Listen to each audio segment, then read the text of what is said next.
Hello, everyone, and welcome to Perilous Paths here on GDQ Hotfix. My name is Cutie, and as always, we are the first show of Mondays here. So if you want to check out the schedule of what we have coming up, go to gamesdonequick.com/hotfix or gdq.gg/hotfix. There's a lot of Metroid, some Yakuza in there.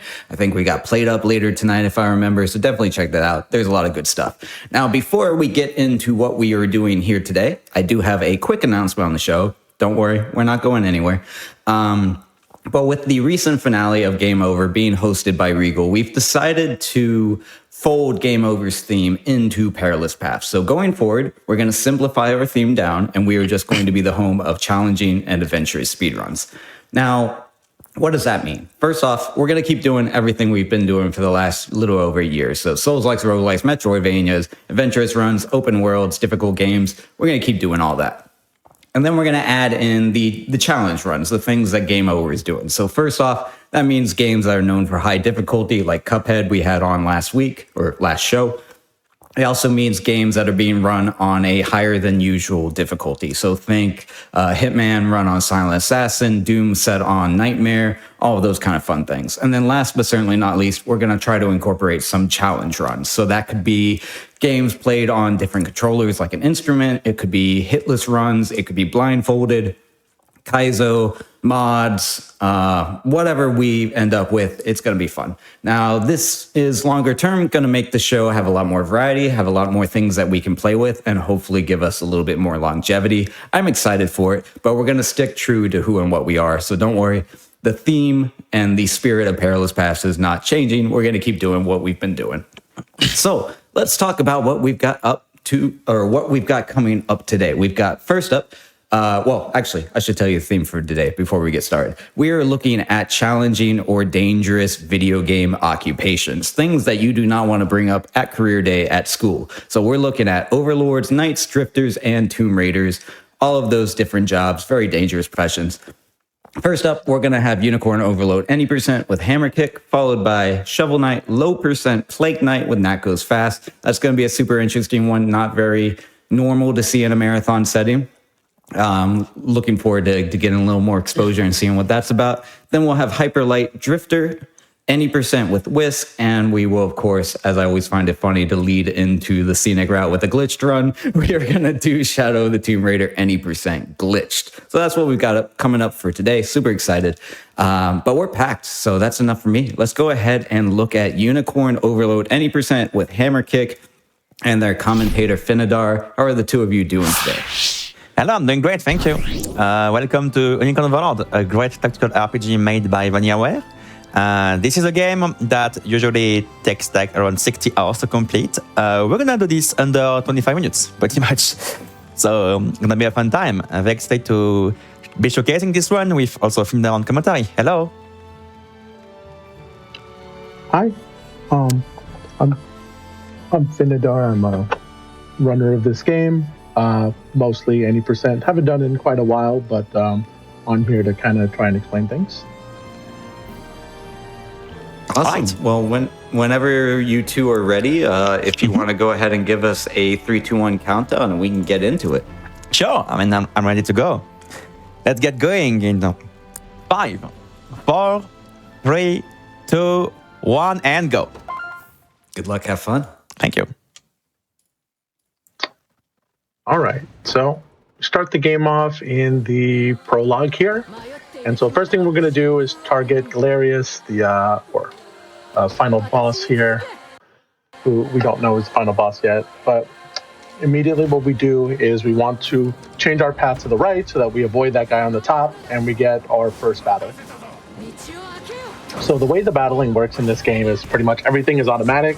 You set up your tactics, and then everything will basically go off based on that. Yep. And the movement is very free. It's a tactics type game, but you basically set your characters to move, and then they move. And just like that, the prologue is all done, and we are moving into the tutorial level.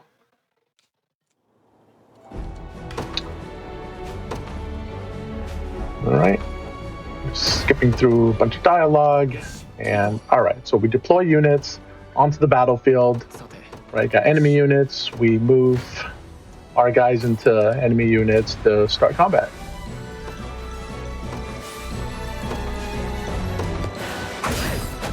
Right. And then this here is just explaining pretty much exactly what I just said before. You've got, without getting too into the weeds about it, it's just red abilities are active abilities and blue abilities are passive abilities. And yeah, your abilities activate whenever any conditions that you set are met.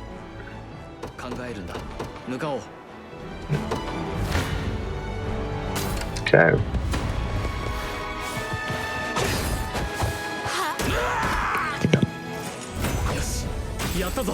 This is a long tutorial actually. It takes like around 4 minutes to do in the speedrun. Yeah, it's like 25% of the run. Yeah, and it's actually very. Yeah. Okay, and so we've got another unit. I got Lex here. So Lex is foolishly running off by himself to try and, help out Elaine here. And yeah, so it's in this game, in this game, what you want to do is you want to try and build units of multiple units. Yeah, so him running off by himself, not a great idea. All right, and now we get another unit led by Joseph, and Joseph is one of our strongest units for right now. He is very over-leveled, as you can see. He's gonna take these guys out no problem by himself. And yeah, so one really important thing about Joseph is that he is cavalry unit, and cavalry units in this game are very fast. So we're going to be making good use of that throughout the course of the run. All right, and coming up is the first big part of the run. So this guy here, this big armor guy here, Hodrick, is the first barrier for this game. So all of this first encounter is scripted, but after that, what can happen will vary. As you can see, he's an armor unit, so he has the opportunity to block damage. And when he does block damage, he reduces it by a lot. So now we're going to see, we're going to get that Fabled 2 cycle. Not quite. Okay. So, like I said, since he has the opportunity to block and he has a really high chance of doing so, the best scenario is that we beat him in 2 cycles. But yeah, we can't guarantee that. And, yeah, I think I passed a bit too high. So like they're already very close. So like I might actually have like 2 combats on the way and lose a lot of time on that. Yeah. I think I get like a second one actually. Yeah, I just can't do anything about it. It's whatever. Yeah. I just thank for it. It's okay. Yeah. Fortunately, we're at no risk of losing. Like I said, Joseph is very over-leveled and he can take out everything really quickly. So it's but yeah, it's unfortunate for the time loss. But I mean, we kill him through there, and like I'm not out of stamina, so it's okay. At least. Yeah. Okay. It's okay. Yeah. All right. Okay. And with that, the tutorial is done. Yeah, this game can be a bit cruel from time to time, like it's with RNG, but also like with the pathing I did, I was like a bit too high on the beach, which meant I was like almost guaranteed to take these guys on the way back to him. Oh, I missed but not skip as well. Okay. Yeah. It's a very tough one, actually. Like, I always struggle to get it. Yeah. All right. So now our first actual mission. All right. We're just going to get some explanations on how we can set up our formations. Right. So I'm going to do a quick setup here. We're going to leave a lane here at the base, and we're going to deploy our cavalry units. And these guys are basically going to complete the level for us. Yeah, so for pretty much all the maps that you're going to see, the objective is going to be take the enemy camp, enemy base, and don't let your base get taken, right? So that's why we leave a lane back at the base to make sure it doesn't get taken. Right. Yeah, another really good thing about cavalry is that they get damage bonuses against infantry. So a lot of the units that we're going to face will be infantry. So that's another reason why we really like cavalry to do all the heavy lifting for us. Yep, lane tanking damage here. Yep, some dialogue. All right. So, unfortunately, even though we did get the kill, it's scripted that you can't actually do it in one cycle. So, yeah, we just kind of skip through these tutorials and then we go in for the proper end of the mission. Okay. Right. And what is the bar at the top left signifying? I see a 4 out of 10. I see it slowly filling up. Is that EXP? Is it levels? Is it a special? What's going on there? So that would be Valor. So in this game, you have special abilities that you can activate by using Valor. We're actually going to use that quite a bit once we get to the later part of the run. Once we start like getting through the last couple of missions, you'll see we're going to be using those Valor skills quite liberally because they are the way that, as you'll see, we are able to actually beat the game at such a low level. Okay. Yeah, so now we're just kind of setting up our units for the early game. We're going to do some shopping here, try to get some things for later. Since we have to do some shopping right now, we're forced to. But now we have control on the overworld. And we're going to be moving from place to place. So Unicorn Overlord allows you to basically challenge the final boss, or from the very beginning. Like from right now, we are able to go to the areas where the final boss fights are. We're not quite ready to do that just yet, but we will be soon. We just need to pick up a couple things on the way. All right. Okay, yeah, so you can see you got enemies in the overworld. If you run into them, you'll trigger a battle, which you can skip, but still, it eats up time, so we don't want to do that. All right, so yep, Cat turns into a witch there, and we're also going to be trying to set up a couple of missions for later. We have the ability to fast travel, but we need to activate those maps. So that's a bit of what Hammer is doing right now, is he's grabbing stuff from these ruins, he's picking up consumables that we'll be using for the run, and we're also getting our fast travel set up. Yeah, this is like necessary for the final map access, by the way. This is like before the final map. What I just did. Right. Okay. Yeah. Okay. And so from these ruins, he's getting an item called Hollowed Corn Ash, which is really important. So as we mentioned before, we talked about the Valor skills. So that will actually give you Valor skills for free without combat. So yeah, we'll be making very good use of those.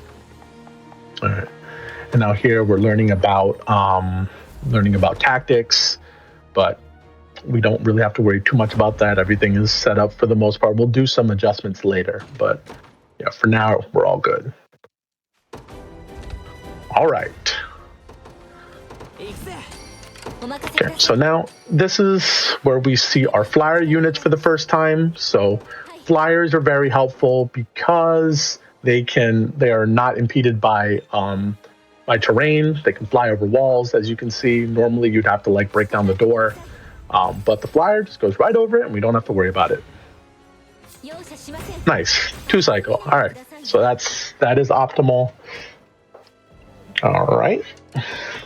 Now that we've taken this base, the Galerius shows up, up there, and now we're going to run our units over there to try and take them out to complete the map. Chat has let us know that running this at 100% is done in just under 9 hours. It's actually quite fast, considering how long this game is. Oh. Okay. Oh dear. Can't wait. Not good, actually. Should be fine, yeah. Yeah. Have to adapt a bit, but yeah, okay, we got it. A bit scary, like super close, but we're okay. Well, speaking of super scary, this next map for sure is going to be one of those. But yeah. So now that we've completed this map, we get access to Scarlet, which basically allows us to progress. We don't actually need Scarlet for anything, but in order to do in order for the setups that we're trying to do, we need Scarlet. So that's why we do this map. All right, so Fran, Miriam. Okay. And then, they're telling us a bit about the map and our objective to try and save the kingdom, but we're not going to do any of that. We're going to do things our way. Okay, we're just getting some items, some equipment that we're going to need for later. It's not. We're going to do one more bit of shopping later. Now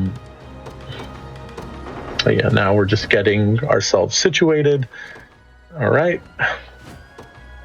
Okay. So now this map is probably the only map where we do not set a unit to guard the base. And what makes this map really scary is that if you watch the enemy units the whole time, you'll see that when we do complete the mission, the enemy unit will be standing right in front of the base, and if he takes it, game over.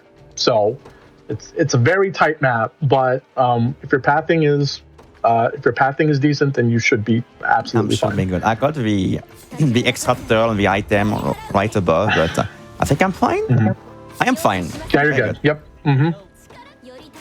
Yeah. If you look at the minimap on the top right, like the red dot was like right on the base, like in like half a second it was captured basically. Yeah. Okay. Yeah, so we've got an upgrade there to our renown. That is important because it will allow us to get mercenary units, and we do actually use mercenary units to do one specific thing here in the end game. So we unfortunately won't get any more renown than getting from the E to D, but that's really all we need. All right, and Rosalind. So Rosalind is Miss Any Percent herself. The reason that we can do the Any Percent run as it is right now is because Rosalind, we get access to her, and she is very powerful in a way that is going to enable our tricks here. You'll see later.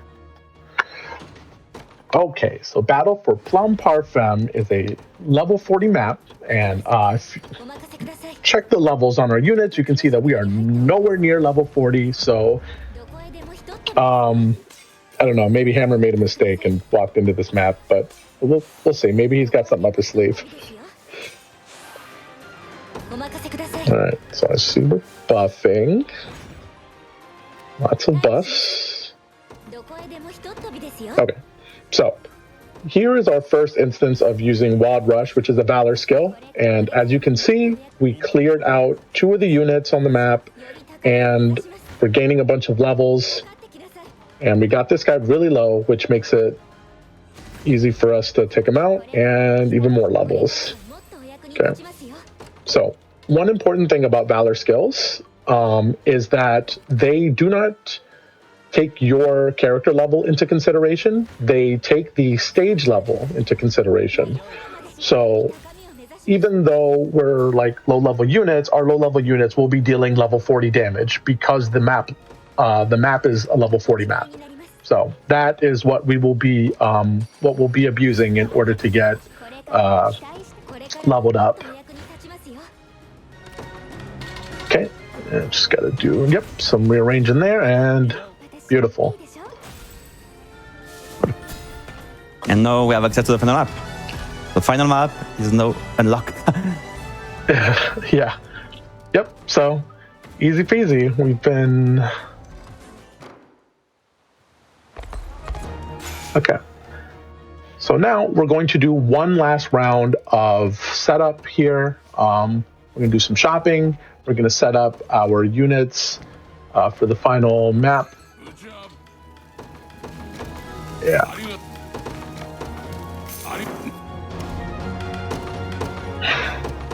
Yeah, so here we see we're getting our mercenary. Name that was to French names also in the French version. It's very fun. I have some very French names in there. Oh, really? Yeah. Okay. Well, speaking of names, let's go for a couple of hot takes here. And I don't have a dog in this fight because I don't know the game, but which is each of yours favorite character for any reason? Artwork, name, skills, voice actor. What's your favorite? And chat, if you have any favorites, because I see a lot of people are pretty active in chat. They know this game. Shout out your favorite characters too. But for each of you, which one is it? I would say Rosalind actually.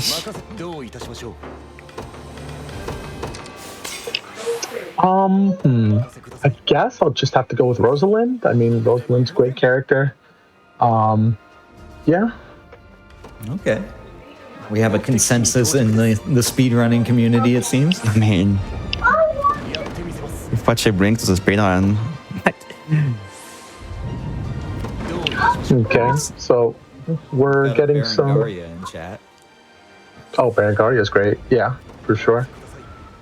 Okay.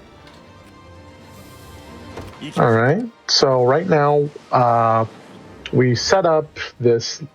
The effigy, it sends a lightning storm going off across the map, so it'll damage units, stun them, and break some barriers, which is all the things that we want to happen. It's a neat little setup we discovered. And then we'll send Fran off to fight off one of the bosses that we need to do in order to challenge the final boss.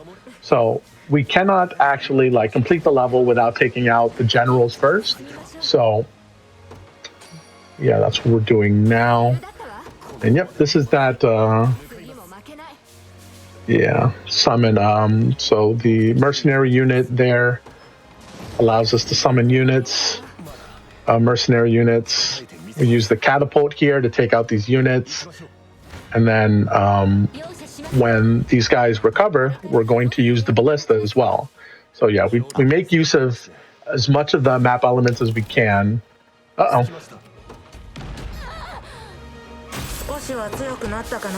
Okay, yep. Okay, we're good. Okay, and that's the first general down. Yeah, so there's 3 generals. Yeah, not even close. All right, so now we're gonna set a quick naming update. We have Fran, Dinah, Rosalind, Amalia, That's Fran. Chloe, Prim. There's a lot of shout outs in chat. Oh yeah, this game has a ton of characters, so yeah, I'm not surprised. There's a ton of variety. Yeah. Okay. All right, and now we're just setting up. Okay. Into Good damage. Please. Nice. Beautiful. All right, so I'm getting very good RNG. Okay, and now we're going to go on off to the next general. So we've got our guys splitting off here. We're going to use that to camouflage ourselves so that we're not caught. Yeah, because Clive, as you can see, is dangerously low and you can't win any of these fights.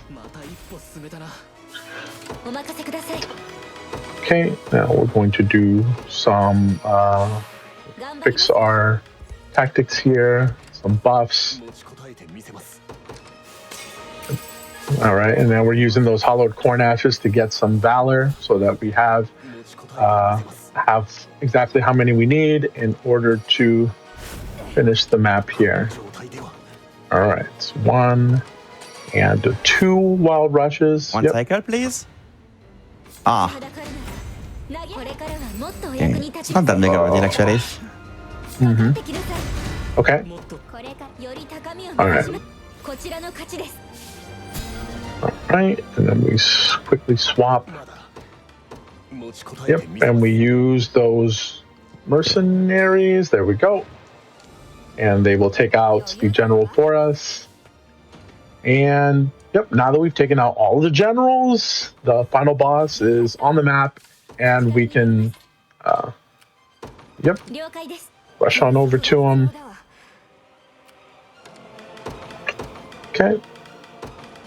We got to do some final setups here.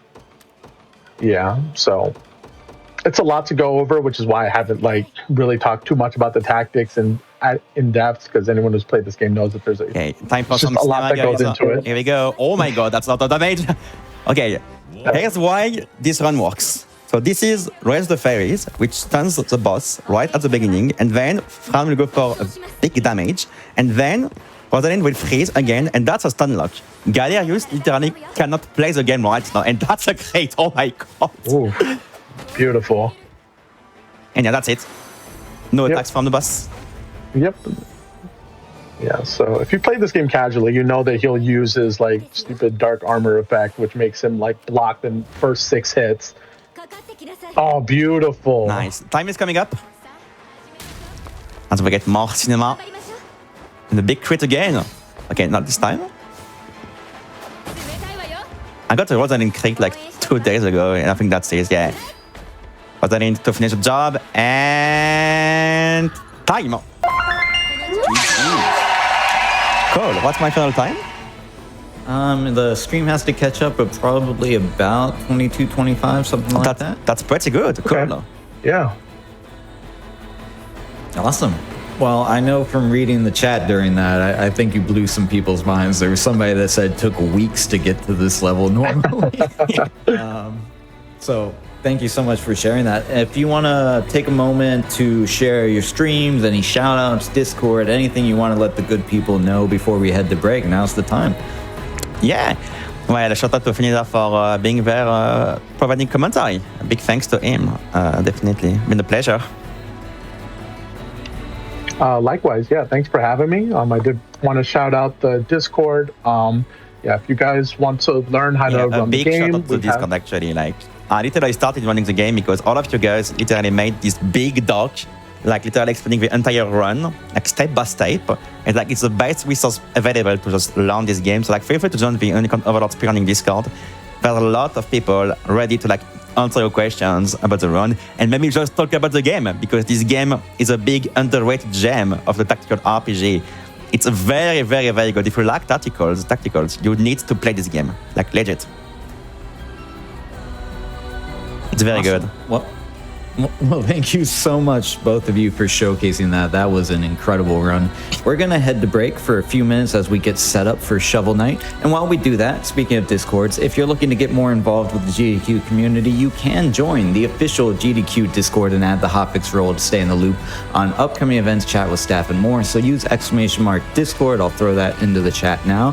And you can go ahead and grab that invite during the break. But don't go anywhere. We'll be back in just a few minutes with Shovel Knight, low percent Plague Knight, and it's going to be awesome. Stay tuned. Doing Shovel Knight, low percent Plague Knight with Nat Goes Fast, Breadpan Pan, and Mumu Akai. How are the 3 of you doing today? It's fast, a Shovel Knight speedrunner. I've been showing off Plague Knight, low percent tonight, a very special category. We'll get into that. I am joined in commentary by Breadpan and Mumu. Really lucky to have them tonight. Hello. I love hello. Shovel Knight. And yeah.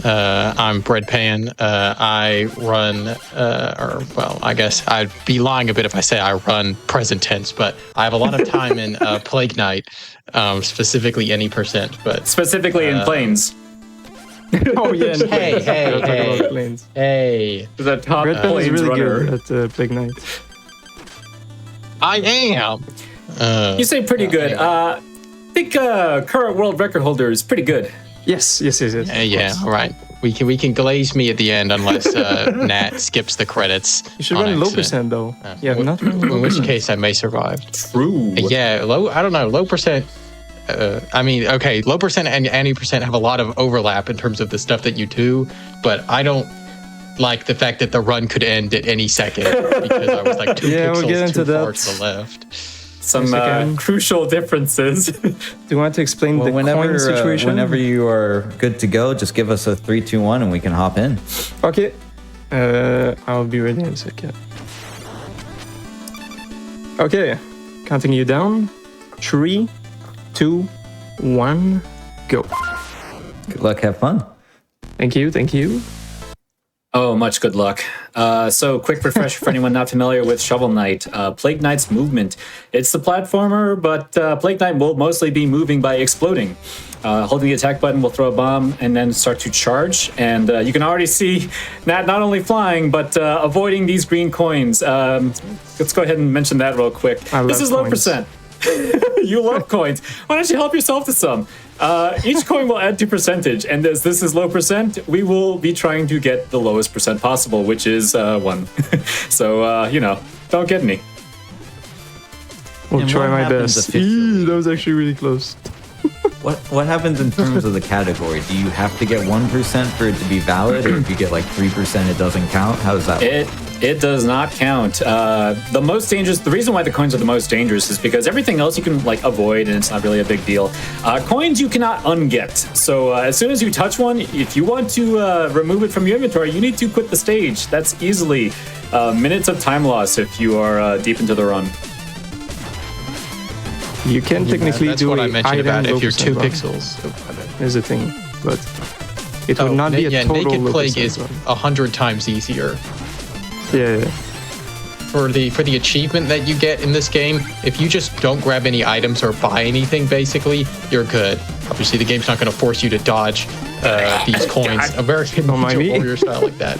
Speaking of, the first major trick in this game is the plane zip, which has now been canonized in Shovel Knight with the little transition they made. Essentially, if you hit 2 screen transitions at the same time in that one area, you can skip some rooms. There will be, or there's only one in low percent and any percent, but in New Game Plus, there are a couple of them. And wow, he blazed through the Plague Knight fight. That's a good plan. Very proud of me, Brad.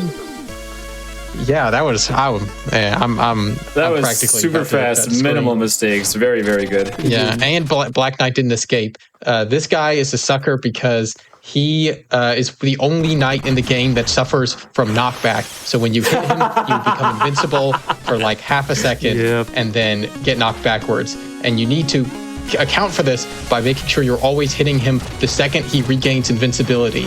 So doing that, you have to make sure you're keeping him in the corner, because if he escapes, he'll run off like a weenie, and that's really bad. Yeah, you Kept him in the corner with excellent precision. Whoop. Could very easily lose a ton of time with Black Knight.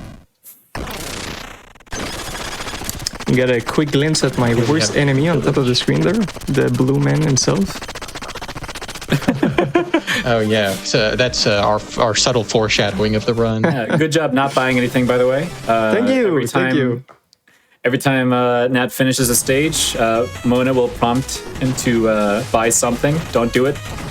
It's a permanent decision. Yeah, if you, there have been times where in any percent I will accidentally buy bomb upgrades because I'm just mashing the start button or whatever, like an idiot. So yeah, don't do that. Glory to Lob Bomb. Yeah, if you really want, yeah, you can get lob bomb percent, which is where you make a mistake and call it a new category. Already zooming through Pridemore. Anytime you see a green coin, just keep in mind, like a lot of them will be like really close to the start of a room. So like, we'll just enter a stage or enter a room and just have to carefully skirt around it. There's a scary room coming up. Speaking of Oh coins. boy. No! Okay, so some revisionist history. You actually only need a couple coins. You need It's true. a couple coins to get percent. Ooh, I was supposed to go roast backward you. there. I will supposed to go roast you for this backward later. and damage boost through the enemy, but I didn't on the left early enough. Okay, one coin's Anyway, not bad. technically, Nat is still at 1% fine. right now. So Technically speaking, Technically still at it- the lowest percent. yeah. Oh, well, God. you know, low percent is just how low you try to go. So there are you can get 420 50%. of these coins, so getting one Nice. or two is the upper limit before it will increase your percentage. And so if Nat gets 3 coins, we have to drone strike him. So he's going to be keeping that in mind. If he doesn't die to King, Yeah, Oh my no. God. Please don't do that. Oh my god. it would be a bad idea. No. I messed up my setup Well. at the start. It'll be fine. It's okay. Just some nostalgia for casual times. Okay, let me Well, do that thankfully, it doesn't even have to recover the gold. You can just leave it there. Yeah, that's the other. That is one of the pros about low percent is you do not have to do any money routing. You can be broke or rich, and society doesn't care.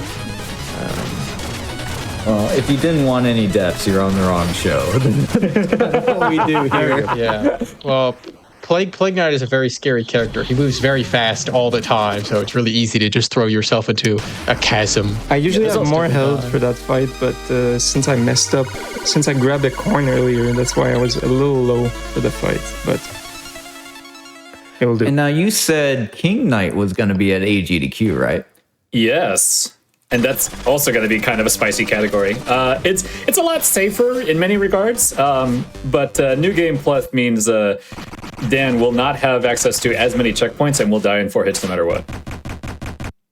Well, if you can't tell, chat, that was a planned segue on my part to tell you that Awesome Games Done Quick 2026 will be live in Pittsburgh, Pennsylvania, featuring Shovel Knight with King Knight from January 4th to 10th. Registration is now available through the event, so be sure to register if you want to experience the event in person, and you can visit gdq.gg for more information there.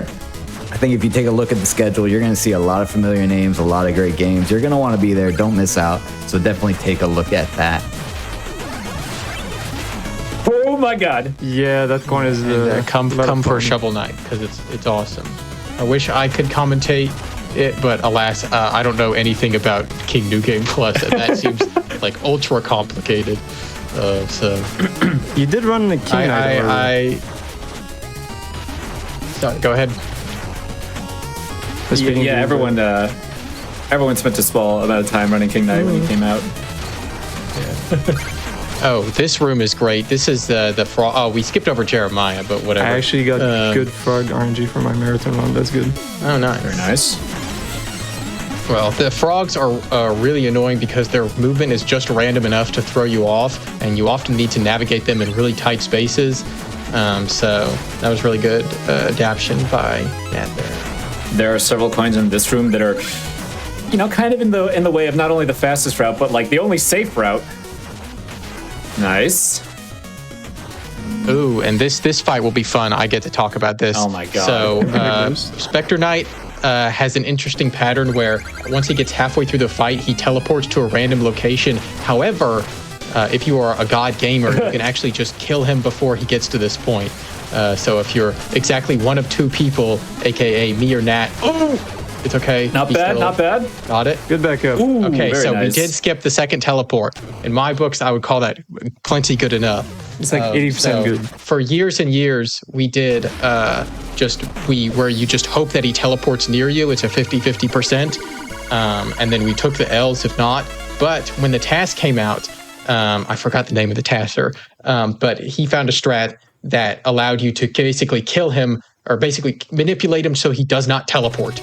And if you're very precise with how you throw your bombs around him, then you can do that. I guess Spectre Knight also kind of suffers knockback in a way in that he changes his trajectory when you get hit, but he can be hit as many times as you can hit him within a second. So I believe that would be the button's good, he won't teleport. Clément Lemagere, I think. Hell yeah. Lemagere. What are these guys talking about? That's Devil Squirrel. Respect the lore. Welcome home, by the way. Yes. So this is the Explodatorium, and this is Plague Knight's humble abode.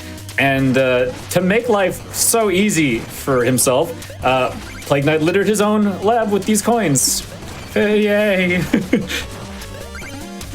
At the end of this stage, he's going to be fighting someone particularly fun. Oh yeah. My favorite. This stage is also notable. This stage is quite difficult among the stages you have to do, especially because there are multiple global cycles, the barrels being one of them. So those barrels that explode, they start on a timer that starts at the beginning of the stage. And so if you mess up at any point in the stage, you're going to have to figure out what to do. Whoa! Oh my god. Your timing Do not do that. Do not. Interesting platform cycle there. Yeah, Wow. so making even small mistakes can be super costly here. Another global cycle that's here are the fire pillars. They're going to be in the second half of the stage. So that's also another fun one you have to manage. Very difficult boss. The stage has a lot of volatility. Here's the Alchemister, who just sort of sits in one spot if you hit him fast enough. Poor guy. You may notice that Nat is also the global cycles with fires. Nat is also taking a lot of damage. That's actually kind of intentional. Can't take too much damage, but that's no more, huh? Oh, I'm gonna be solo. It's fine. God. Okay. I had to pause there to manipulate the RNG later. Obviously. Yeah. My That's not great. sub-pixel alignment. That's fine. Okay, I respect getting the tonic here. So tonics are great in this run because they allow you to like pull out a clutch heal if you're in a really bad situation. Good luck with the for this sunlock. fight specifically, you have to be at 4 HP because Shovel Knight here, surprise, will just refill all his health with the Ichor if you get him to a certain point. Unless I forgot. I'm Good fake. RNG. Oh wow, nice anchor. It's he uses face Oh my lock God. it if he gets. Oh my god! Please don't die. Oh. Okay, I also lied. Shovel Knight is the only other my knight God. in the game that suffers from knockback. But yeah, if you're above 4 HP, he will use the phase locket. I misspoke. And he will just be invincible for like 2 seconds.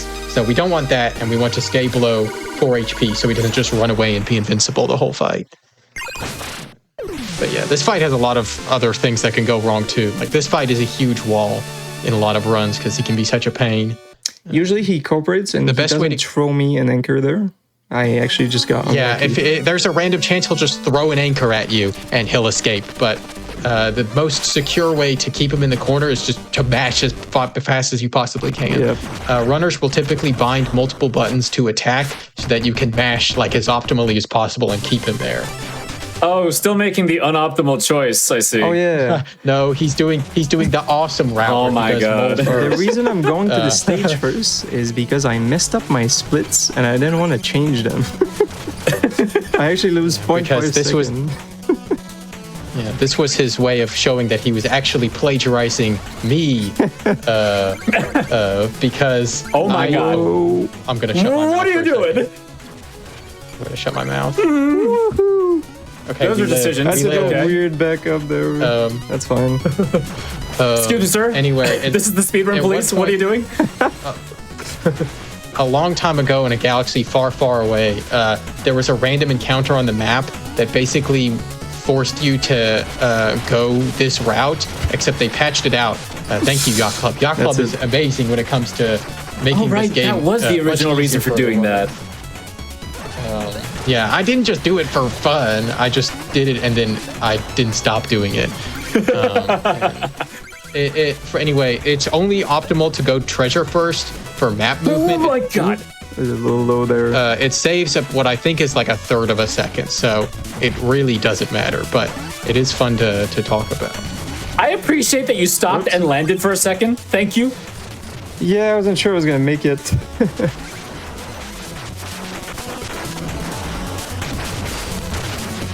All right, this is another fun section. We had Beetle 1, which was a jump scare. Beetle 2 is a little less of a jump scare, but only by a little. That was pretty smooth. Here we have Mole Knight. Mole Knight is, in my opinion, probably the easiest fight in the game because he sort of just does the same thing over and over again. And so he's very consistent. He has very little RNG. So if Nat is good, then he'll kill Mole Knight before he buries deep underground. Simply be good at the video game. Yeah, we'll see. Is he good? Is he a fraud? Find out. Oh my God. Almost He's a not fraud. a fraud! I still had like a 2 second there. It was fine. Almost a fraud, other than this one green coin I'm going to be bullying you about. I grabbed the coin.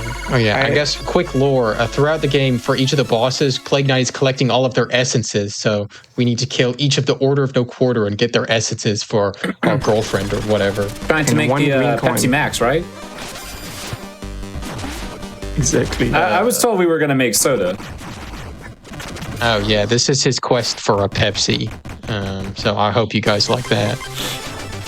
Anyway, on to Iron Whale. Oh, what a fun stage. Let's see if he gets the epic LeBron dunk 5,000. No, not quite. No, he won't get it. That's okay. I'm actually far more concerned. Out of all the green coins that Nat has flown by, one of them particularly changed the route up because people did not know you could skip it in the first place. Originally, this green coin was skipped by clipping through a platform, which was the first change to the route, but then Yacht Club actually passed the clip out. And then people were like, well, what if you were just really good at the game instead? Yeah.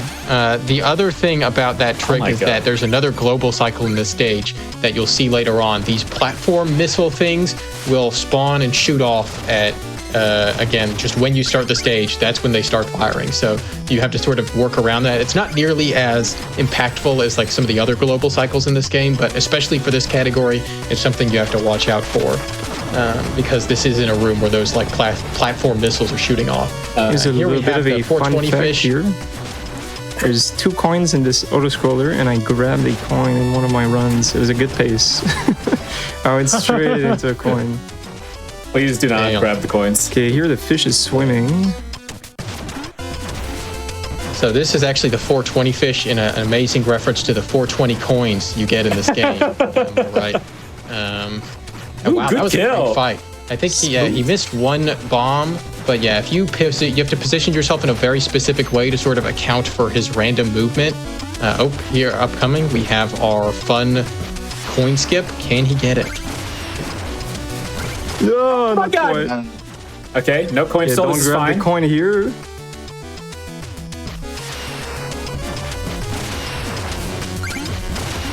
Let's go. Second try is good. I'll take that. Yeah, that is good. That's good. So those are the platform missiles. This one is a manual one that you set off, but is that the only room in the game where they shoot off automatically? I think so. I was more so focused on and trying not to make him nervous. Why didn't you grab the checkpoint? Oh, it's fine. Because he's raw like that. Also, this fight is easy. Okay, now I can breathe a sigh of relief. Good lord. There we go. The tonics. So the tonics will become very useful in one particular part of the run very later on. It's not for speed or anything, just it's for peace of mind for his commentators. Nat is being very generous in making us not want to die by going into the later stages with no tonics. Don't get mugged! No! I'm good. Yes! Insane pause buffering. Okay, so fun fact. We have the only enemy in the game who can steal $500 from you. So if you get knocked into Treasure's chest, obviously it doesn't matter at low percent because you don't have to worry about money. But in any percent, I have lost runs because I need that $500 and then he just takes it. Yes, me too. Happened to me as well. Anyway, so now we're done with World 2. It's time for a little cutscene, and then World 3. World 3 is now routed super differently because we are no longer reliant on getting the one item you get in any percent, which is the Staff of Striking. So while we would ordinarily do the flying machine first, we're now doing it last. Yeah, I believe we're going to Polar Knight first. This really does change up how the rest of the game feels. While normally, like a lot of any percent does kind of feel similar to low percent with an obstacle course, now he's going to be severely under-equipped compared to any percent runners. It's a difficult stage, to say the least. Yeah. Especially staff is not only great because it's good and fast, but it makes bosses like so much easier. You just stand there and you hold the A button, but you do just have to figure it out with low percent. What are you doing? Throwing bombs at things is not the most efficient way to kill them. This stage is also pretty scary. There's lots of spikes everywhere. A lot of things do double damage, if I recall. So really make sure not to die. That's good. You're giving me a heart attack, brother.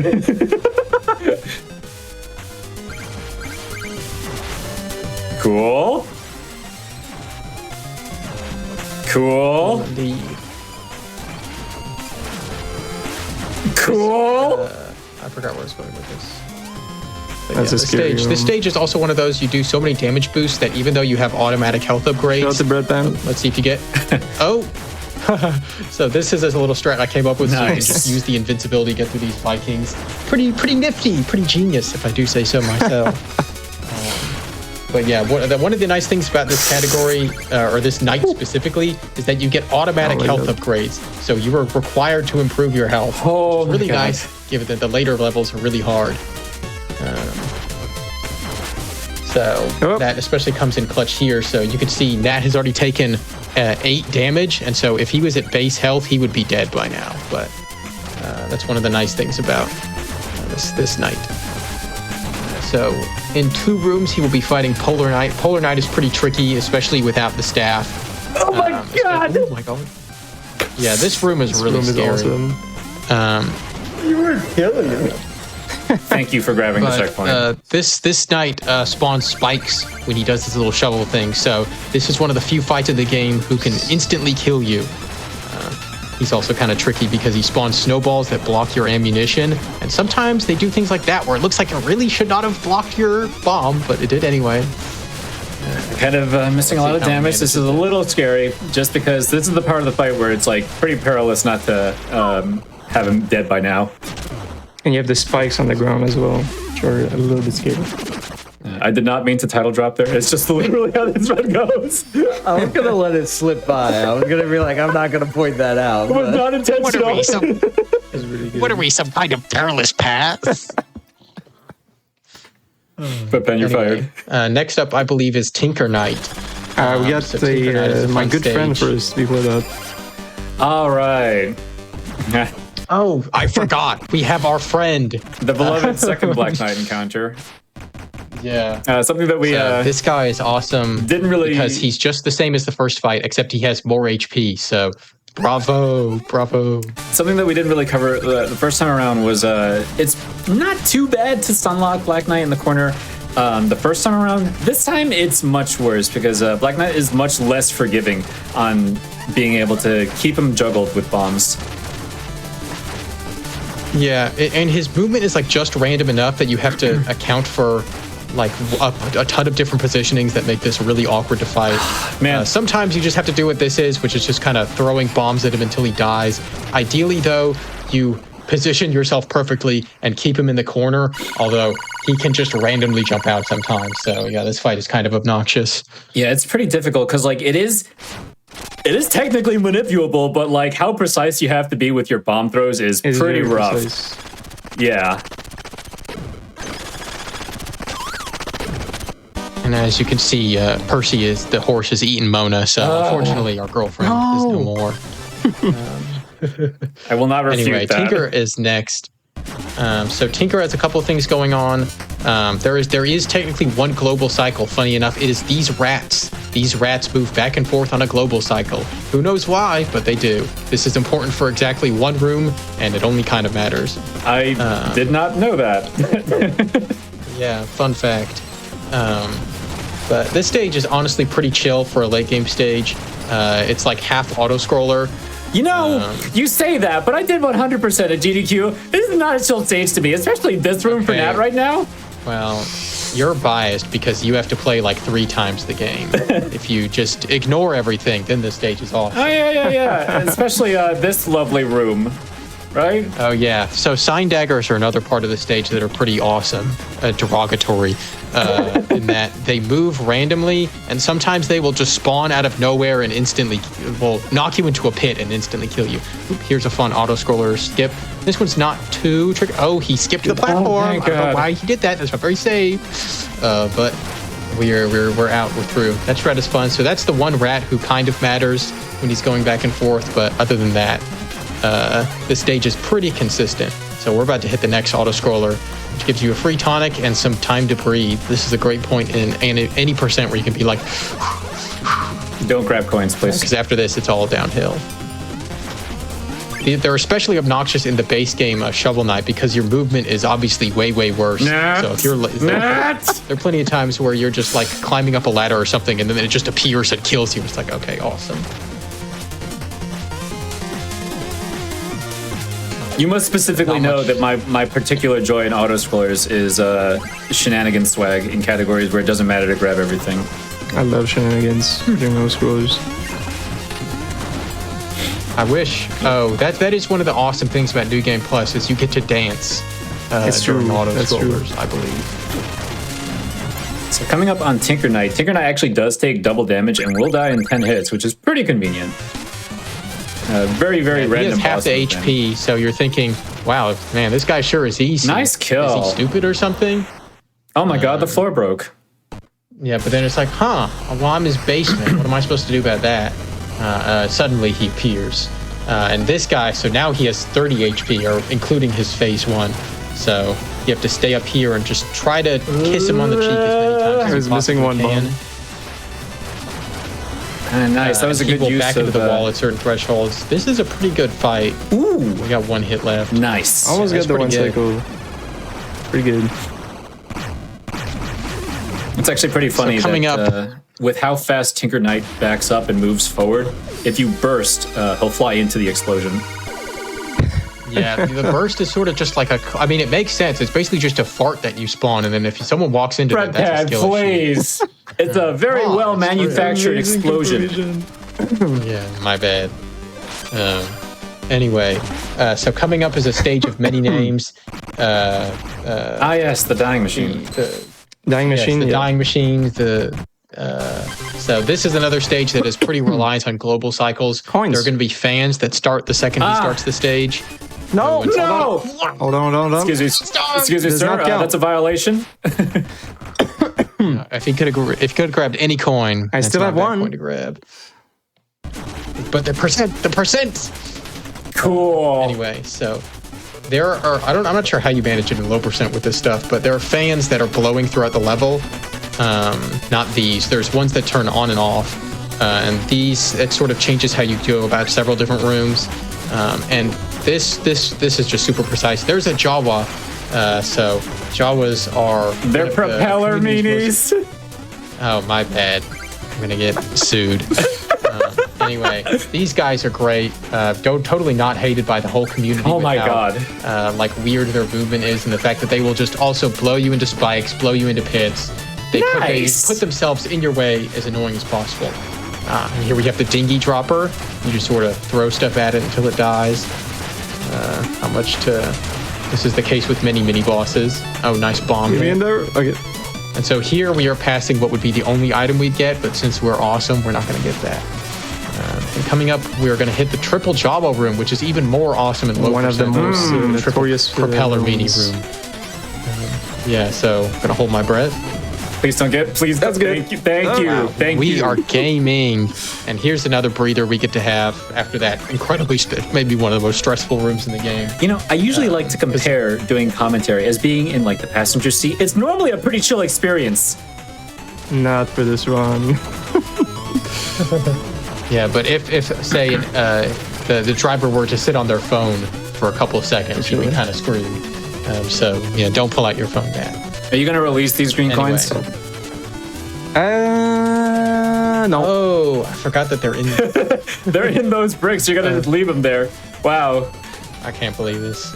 Anyway, so here are the global cycle fans. You gotta know when they're blowing, otherwise you can get blown into these spikes and such. Here's another wall of fans you have to navigate. You're definitely not gonna that get was a this pretty green decent coin cycle. either, right? Thank Don't you. say that. Yippee! Okay, now we have an awesome room.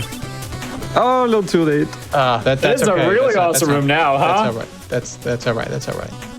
Yeah, this room is also abundantly stressful. I appreciate how safe you're playing.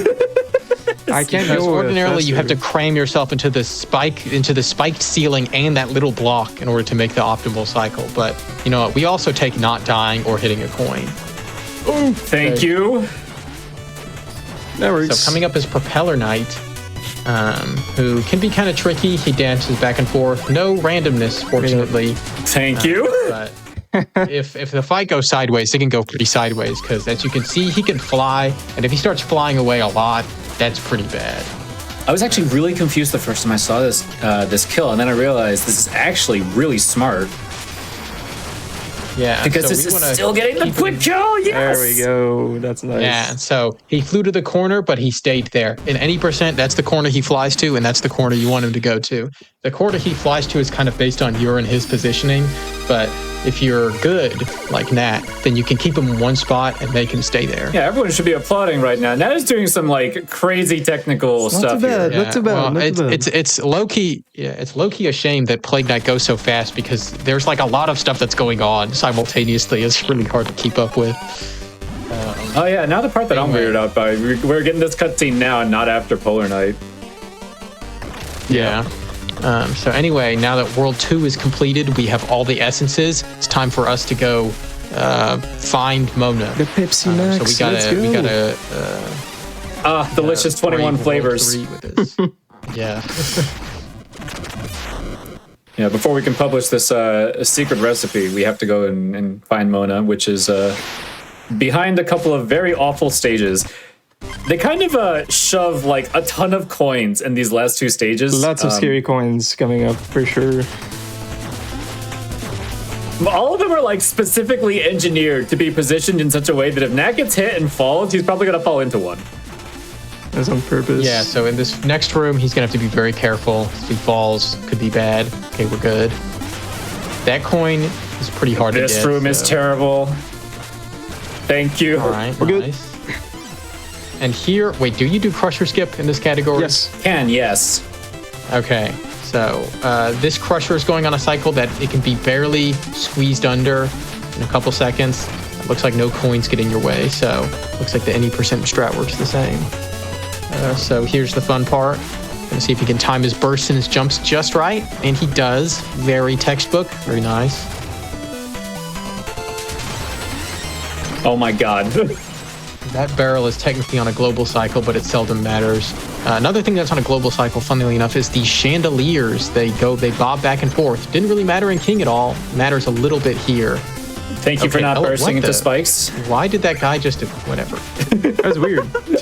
I noticed that. Yeah. Say the line. Anyway, here's our, That's never our happened second before. blindfolded, half blindfolded room in the run. So here we've got several things to manage. These enemies flying around, coins, and then our favorite enemy, the propeller meanie TM, is sitting at the end, ready to blow us into a coin. So don't. Happened to me in a run. True story. That was a great clip. Okay, and now our friend is back again in his most evil form yet. So, have you ever wanted the most annoying fight in the game, except he flies? That sounds pretty awesome to me. So he does do the teleport. So we have actually managed to skip the teleport. So at a certain point in the fight, if Black Knight does a certain animation, he'll just teleport away and be invincible for like 5 seconds. Pretty obnoxious. This is a pretty good fight. Oh, so close. One more. Nice. Very good.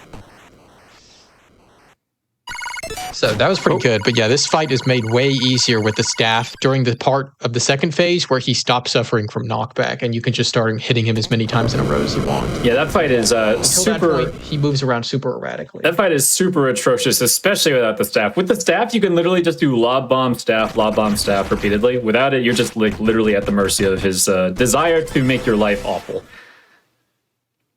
Speaking of making your life awful, we have one of the most, not necessarily stage itself, but the encounter at the end is some of the most perilous, if you will. Oh my god. In terms of all the stuff that's happening.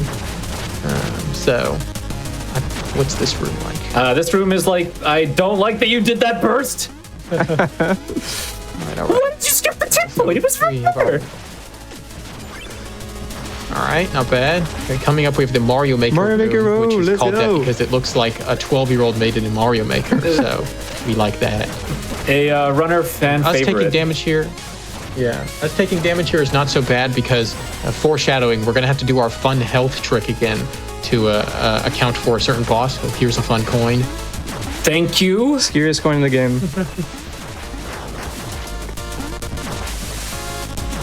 This is also a good coin, right? Yes. Momo just for you. So we have some remaining coins to dodge. But Thank you. This, we're mostly home free from coins. During the practice run, he was too busy talking smack to realize that this slime was out to ruin his career. Yeah. I took damage and went straight into the coin. Should I grab that? Oh, you should grab that music sheet. You should grab that music sheet. I love the soundtrack. Come and get me.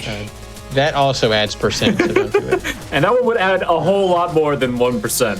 Yes. Yeah. Well, speaking of coins, Anyway, so around this time of the any percent run, for context, the coins are in your way in so many instances that by this point, some people go out of their way to make sure they have 69 coins to be funny at the end of the run. So if you're just casually going throughout the run, you're going to accidentally hit like 70 coins.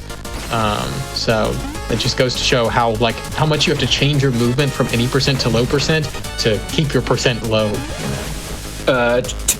Truly, I see Nat is not going for the health strat, which I don't entirely blame him for. So coming up is boss rush, including our favorite blue man. And so what a lot of runners do is they try to account for their damage to keep him from using phase locket. And since you have to do that throughout the entire boss rush, Shovel Knight is always the last night because they had to make this as stressful as possible. That was our last 2 coins, by the way. Good. So no more coins. Hooray! Well, so yeah, all Nat has to do now, unless he wants to go into the optional room in Enchantress for some reason, he is home free for the low percent. Now he just has to worry about these bad boys. Because dying in this boss rush is a huge threat. Especially since in any percent and in optimal low percent, you're trying to dodge the turkey, who automatically spawns after every encounter. Oh my god. That's fine. That one's fine. It looks like Nat Still might still be fine. trying to do it. Still fine. That would have been pretty bad a second ago. Yeah. A fun fact about boss rush here is that they made sure, again, Yacht Club being very player friendly, made sure to have Polar Knight in the first 3 bosses you fight, because since he just spawns instant death items, you want to make sure that you're not putting players at the end of boss rush only for them to hit 1 spike and die instantly. Spectre, unfortunately, cannot be manipulated as easily in boss rush as he can in any percent, so you kind of just have to wing it most of the time. So, yeah. And it looks like we're getting our health manipulated on the bright side. This is actually kind of I mean, he does have 4 tonics, which is basically fine, but it's not ideal to be going through them. Not the minions. Okay, done. That was a rough. Okay, well, that could have been smoother, but not dead and still have many tonics. So another thing about boss rush is that you want to position yourself exactly where Nat is for a couple bosses. For Tinker right here, because you want to position him right where he spawns, and for Treasure Knight, who, if you get him during the first encounter, he positions himself in a weird way that makes the fight super slow. So Nat is getting pretty decent RNG here. He got Propeller first, which is pretty scary because he can knock you into the turkey super easily, and he didn't get Treasure first. So that's pretty good. And he's always positioning himself in the right. One second. Nice. That was a very clean Tinker kill. And he's always positioning himself in the best way for bosses. Good double hits. So here's Mole. I think he can still get the berry skip. Yeah. Although that might be too many bombs. So just close. one more. He is here. Get him. Where is he? Come on, Treasure. Treasure last. Treasure last. No, I guess that's not so bad.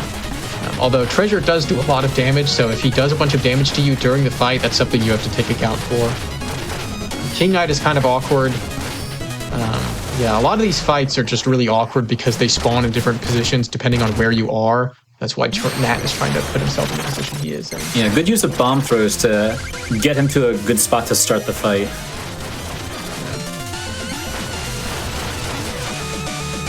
And something you want to avoid is him going to the ceiling like he just did. Not really anything you can do about that. If he does, you're just kind of screwed because it takes him a while for him to get down. There's not many. Oh my god. Oh, I have to take a Slightly hit here. healthy, but should be fine. That's fine. So as long as he's below 4 health at any point, that's not bad. Okay, expert dodging. Come on, buddy. Okay, now stay there. Oh my god. Oh my god. Okay, this is actually like not good. It's fine. That's got it. Could be fine. Just gotta. Okay. Come on. You're a brave boy. Oh my god. Oh my god. He's free. This is some very honest fighting right now. I don't like how honest this fight is. The footsies is crazy. I'll be very safe. This guy is so annoying. Oh my god. We're good. Thank God. Okay. Okay. He's dead. Okay, I hate to say it, it may have been better to just grab the turkey. Yeah, in that case. I mean, with the face, You survived. really That's all that slow. matters. Yeah. Surviving is the most important part. The second most important part is keeping him in the corner. But things happen. But we're alive. We're alive. I had one extra health there. He's so scary. Shovel Knight is probably the most random fight in the game. Yes. He has so many tools. We're coming up on the end. Only one stage to go. 3 more boss fights. Any last words? I love coins. And 1 coin. Only 1 coin. One coin death. is really good. Not bad. And I simply pretend I do not see the 1 coin. No, it's not there. Yeah. It's not there. The percent. Anyway, so coming up are some of the hardest fights in the game. Enchantress is awesome because she's spawning above a bottomless pit. So you have to make sure not to die in 1 hit while she's flying around throwing stuff at you. This block room is fun. You die in the block room, it's called the Peanuts, I believe. Thank you for reminding me, by the way. Shoutouts to Tolu, who one time his graphics card did not handle the last room so well. The last room has destructible dirt blocks. Tolu loaded into the last room, and the dirt blocks were invisible. That's amazing. That's crazy. Yeah, so don't do that. It's not very optimal. So have a computer that can run a 2D platform. Yeah, that was not great. So good luck. Hopefully that doesn't happen to you. Yeah, cool. Didn't happen. We're good. Hurrah! Everybody clap. Okay, anyway, Enchantress is super obnoxious because she has like a pseudo-random pattern. At the start, she's pretty consistent, but once she starts flying around, things get pretty ugly. In any percent, you're supposed to kill her under the stage or even while she's diving right now, but since you don't have those tools, you do in any percent, you sort of just have to figure it out. Really good she's damage, got a pretty though. good HP threshold. Yeah. This is pretty nice. And then after Oh my god! That's very good. Damn. A very good fight. That's great. That's a great fight. It's one of my best fights ever. Yeah. Enchantress. That was pretty good. So now the fun is not over. We have 2 fights left. And unless Nat wants to do the fun stand still or win by doing nothing strat, shall we do it? Fight Do we Plague do of it? Shadows. No! Fight! Okay. This fight Next sucks. Plague I crave violence. I wouldn't complain. Well, I guess you have a ton of HP from taking so many taunts, Yeah, this so is you fine. should be fine. This fight is Anyway, actually so much super like in the original campaign, much like in the original Shovel campaign, Plague Knight is really annoying to fight because he just sort of leaves a lot. Yeah. Controlling... So you have to make sure... being able to actually like position yourself to fight Plague Knight is really difficult. You have already a hard enough time maneuvering yourself, and then you have this guy who's teleporting around and jumping everywhere. Hey, there we go. That was a great fight, Okay, though. that was a pretty good Not fight. That too was bad. pretty He good. blocked my last bomb there by throwing we another have- bomb. That was cool. So time the will end final when this showdown. boss takes the last hit, which in order to be able to damage this boss, Nat will have to open up the cauldron and deal enough hits to the base there that will get the beak to open up, and then he can deal damage to the beak. Yeah, so in any percent, you would use the staff to get a 2 cycle, but I believe in low percent, you're forced to get a 3 cycle. These little lettuce things are great because they just hit you randomly, and sometimes there's just nothing you can do. Nice. Yeah, the cabbages, my bad. No, I've never heard them called that. That was great. I'll never forget that now. I forgot. Beware the There's cabbages. Like, what? I thought people called them cabbages. Am I having a moment? I swear I'm not. Very close, very Anyway. close. And All right, and time. we've got Time. 3 cycles. Not too bad. One That was point. a great run. I What's pretend our time? I do not What's see our time? it. The stream will catch up in a little bit, but probably 43, 40-ish. Oh, not All too bad. right, and we hit under our Scroll through. estimate, which is very good for a category that can go so wrong in so many ways. Let's see the congrats to percent Nat in the for pulling off credits. such a great Yep. run. Yeah, and let's see something else. Of course. We'll get to as that. we, so as we go watch as through the Tower of cutscene Fate comes down. and we look for percentages and everything, why don't you take a moment to tell all the good people where they can find out more about you, if you have shout outs, if there's a Discord community, sounds like there is, anything and everything, now's the time to do so. I stream on Twitch sometimes. This category, I'm actually second place currently. I'm trying to get the world record. I got close a couple of times. The world record is by Tolu. That's a 10-year-old world record, by the way. 10-year-old. This category is Yes. not particularly popular, and with good reason. It's also Tolu grinded these categories really Yes. hard, so like they're not hard. They're not easy to beat. Tolu is kind of the Plague Knight goat, even though he's missing any percent. But other than that, he has dominated the rest of the leaderboard. Mumu So somewhere. shout outs to him. He paved the way for most of the strats. Yes, thank you. I we have a Mumu shout out as well. as special help. I don't know if we already passed him. Yeah, wait for There I it. am. Wait for it. Oh, and there shout outs to Engage. Who are the other guys that are on here? Who's Nugget Kaufman? There I am. Oh, there's Mumu. Mumu is there. Is there anybody Shout else? outs to everyone who worked on this game. Yacht Club, amazing people.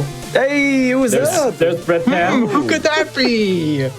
Well, unfortunately, this game does not recognize the low percent category. 30% is the only one that matters. One day. Oh, Does that Okay. credit somehow all right, one live death, update? not bad. All right, It let's- does let's see not. our percent. These are locked forever.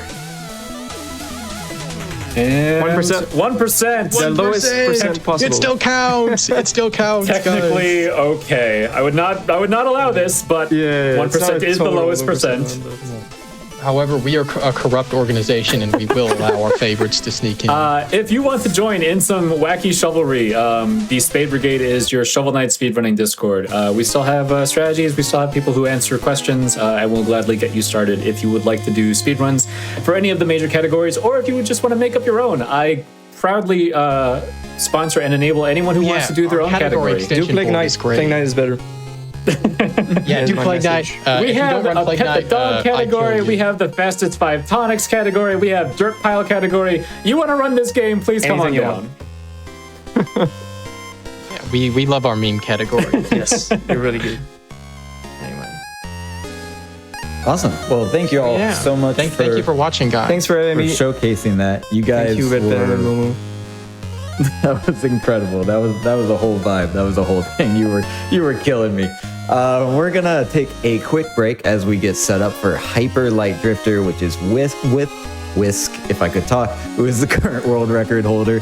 And while we're on break, if you're interested, if you're a speedrunner at home, you know, speedrunner, friends, family, whatever it is, and you want to be on Hotfix, you see this, you think I could do that, go ahead and submit your runs for the winter season over on gdq.gg/Hotfix. We are always looking for new games, new talent, and of course with our updated theme, if you do challenge runs and stuff like that, Bubsy, Dr. Dude, I'm looking at you, send over a submission and let us know. But we'll be right back in just a few minutes with the next run. Stay tuned.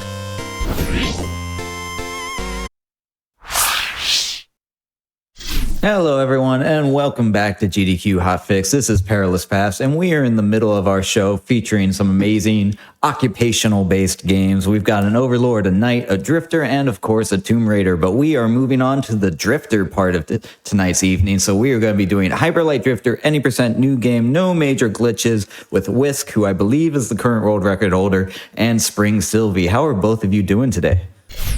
I'm doing quite well, thank you. Yeah, as Cutie just said, my name is Whisk. I am, in fact, the world record holder for this category. Any percent no major glitches. It's just a category that bans stuff like out of bounds and large sequence breaks and stuff like that. And Sylvie, do you want to introduce yourself? Yeah, I also run this game. I run the Alt Drifter version of this category, which is just a different character, but it's basically the same thing. And I have the world record in that. Yep, Awesome. so Well- we should be good to get started anytime you're ready. Yeah, give us a quick 3, 2, 1, and we'll get into it. Alrighty then. In that case, 3, 2, 1, and go. Good luck, have fun. And somebody in chat says they're a huge fan of you, just so you know. That's very nice. So right off the bat here, there's 2 tricks. Let's see if I can get them both. Not quite. So the first trick is the quick get up, and that involves skipping a bit of a cutscene there with the med pack, just a bit of an animation you're locked into right at the start. And that segues into a second trick. Unfortunately, I didn't get it. You can skip that. You can skip that little cough animation if you're fast enough on the dash there. Not this time. It's a bit finicky. It's no big deal though. Yep, just making our way through the little tutorial section of the game here. We also have Drew Yeah, in it's like chat, who's a big runner for this game. Oh, hi, Drew. Hey. Yeah, so here we're going to be picking up the pistol, the secondary weapon of the game. There's a little tutorial here where they make us shoot these pillars with it, and as you can see, it's a bit RNG, so we have to shoot a few times to make sure we hit them. But the main use of the pistol in this run is for combat. You can cancel the end lag of the pistol into the sword to effectively do double damage and be ammo neutral, which we refer to as pistol plinking, and this is going to be the main combat tech we see. Yep, intro is pretty straightforward. We don't have anything fancy on the upgrade side yet, so it's just a lot of movement.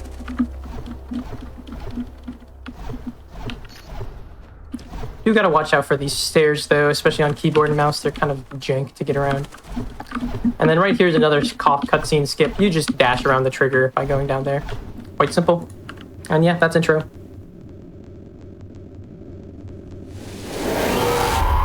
We have a cutscene here.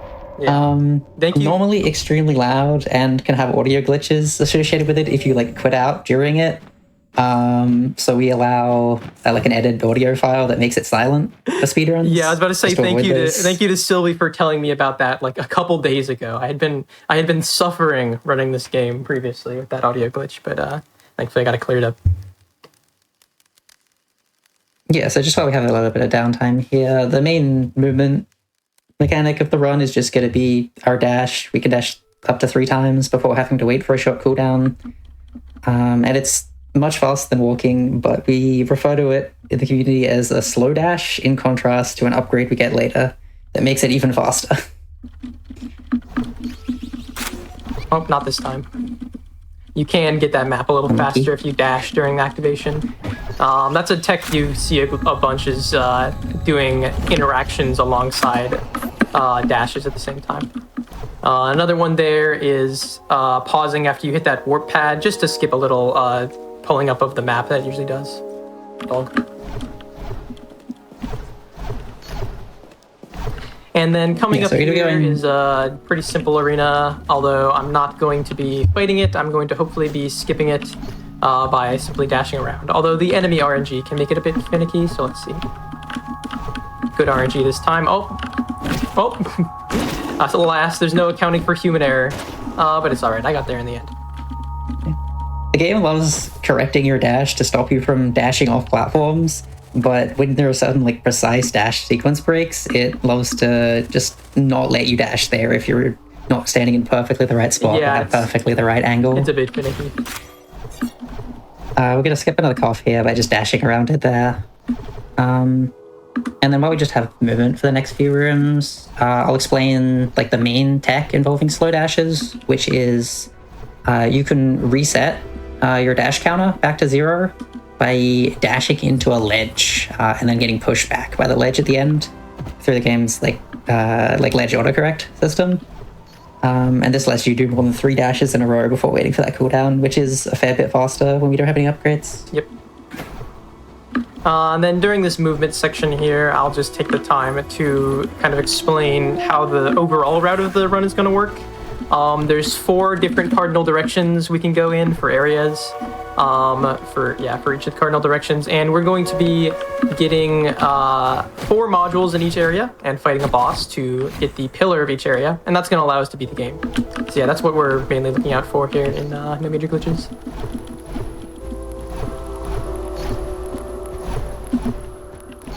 Yeah, we're also going to be collecting money in North, gibbets or bits for short of the currency in this game, so we're going to need 12 of those before the end of North to buy the dash upgrade. Oh, nice! I got the healing on that module. There's a little finicky. It's actually, I think, frame perfect in this patch. And then I'm doing a bit of a tech there where I open the map during the module that unfreezes the game during that cutscene, which is a little bit faster because it just skips, I believe, like a 0.2 second cutscene. Yeah, so coming up here we have one of the first more involved arenas, where there's both 2 enemies that drop bits when killed. It's always the same enemies, it's scripted, as well as a hidden key off here to the left. So what Whisk did there is shooting that bird on the right to aggro them before dashing over to the left. And with a lucky, they're just going to jump off and die. But it looks like none of them did here. Yeah. So we do actually have to go back and kill them. Bit annoying, but not a big deal.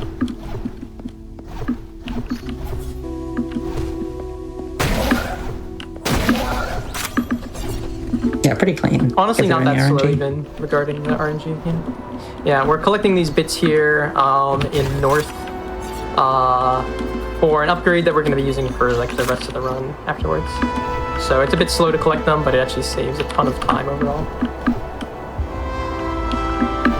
Yeah, so coming up here we have another type of arena. This one's a bit different, where the enemies will spawn in waves.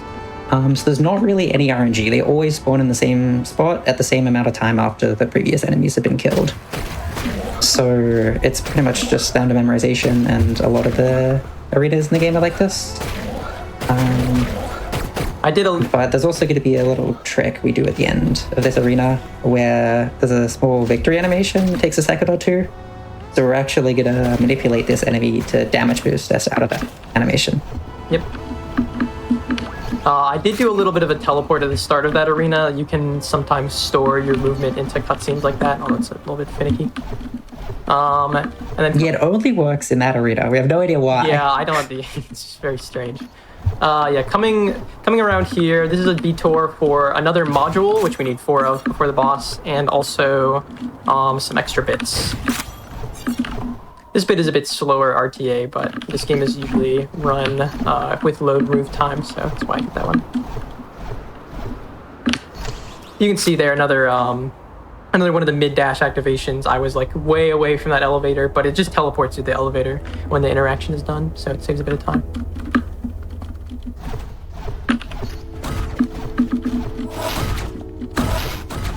This room's pretty simple, just a lot of dashing around, people shooting you.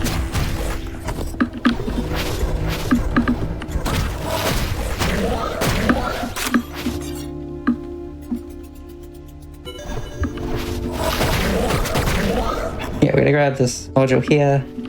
It doesn't open that hidden wall there until you beat the arena, but is also kind of a little secret, but is much faster than any other modules we could grab on the way to the boss. Yep. We're gonna get one more module here, which is basically just the game gives it to you for free. Definitely the easiest module in the game. And then we're gonna follow the linear path to the boss. Probably the only module that is neither a secret nor challenging. It's just kind of here. Kind of odd.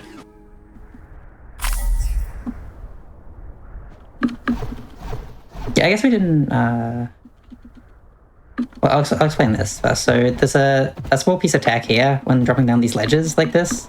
So since they're ledges, they like pushing you back when you dash into them. But that actually pushes you outside of the range to drop down. So to drop down those optimally, you want to dash into them, and then you have like a 2-frame window or so to actually press the drop input before it pushes you outside of the range. So it can be a bit finicky sometimes.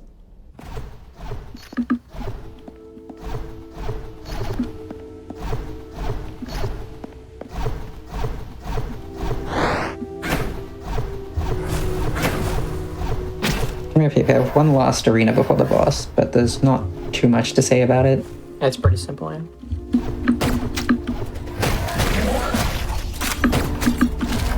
I guess the one thing that's worth noting is that there's normally a save point at the start of this room, but they don't load in for the first few frames in a room. So we normally skip it by accident just by going fast, and so a death here can be kind of punishing. I actually forgot there's a save point at the start of that room, to be perfectly honest. And we're doing a save and quit here, and that just skips a very long cutscene that happens at the start of every 4th module you get. And then I also use that quick get up animation cancel technique that I mentioned right at the start of the run, just to get up a little bit faster and heal myself for this upcoming boss. Yeah, so this is probably the most dangerous boss of the run. So you don't have anything that lets us do more damage than just pistol blinking. And all of his attacks do 2 damage and are kind of a little bit random, but we can manipulate them to some extent. So basically what we're trying to do is just hit him as much as possible without being forced to dash out of the way.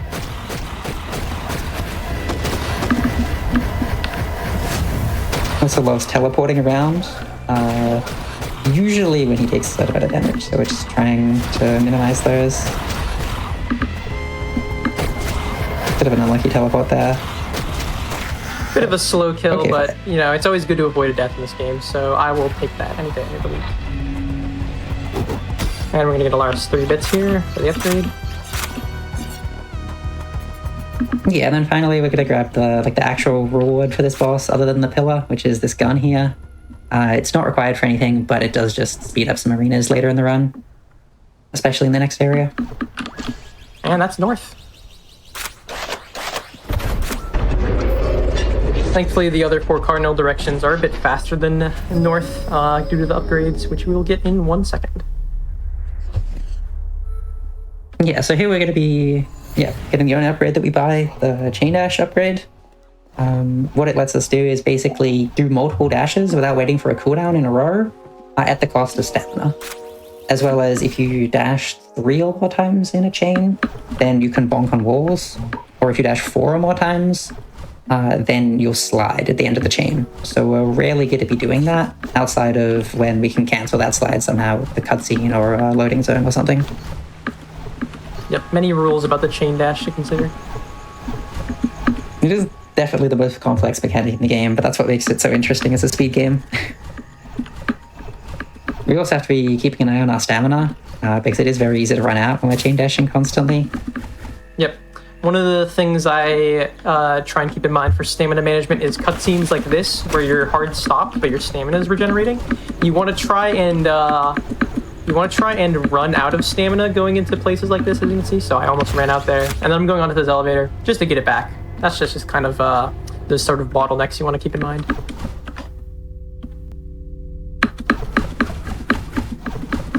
Yeah, we see a full chain here, cancelled by a cough cutscene, so it's actually pretty fast to do that there, since we can't skip the cutscene anyway. I was also praying that And then the Rogue module give us- loves to do that.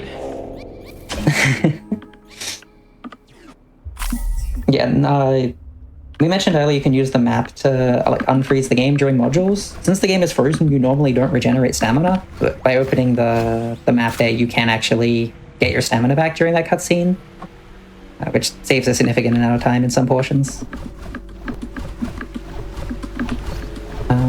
We have a few moves of movement here before the main arena section of East. So I'll talk a bit about the mechanics of those, because in East there's 2 particular enemies that have an interesting interaction.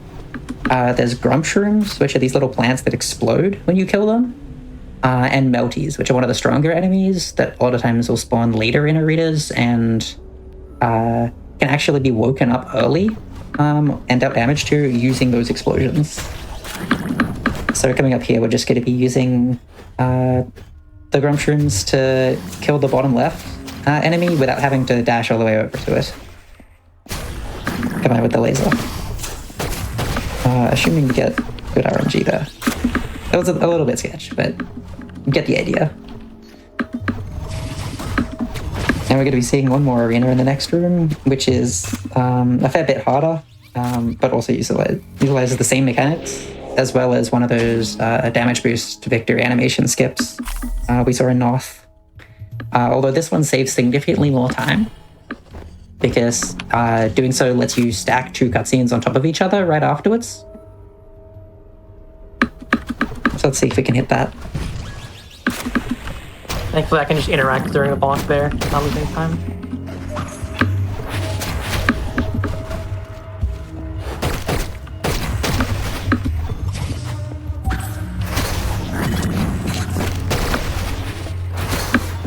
Oh, barely missed it. Yeah, you want that bullet to hit you, and then during this cutscene here, you can move to the door.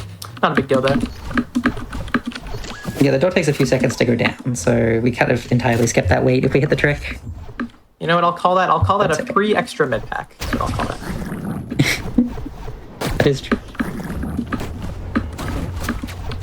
Yeah, flame room here. As you can see, the flames operate on a bit of a cycle. And I'm going to be using this map during the module tech I showed earlier to advance the cycle during the pause frames, just so I can immediately go on a good cycle afterwards, which is quite nice.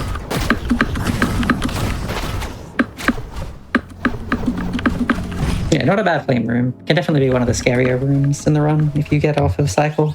Yeah.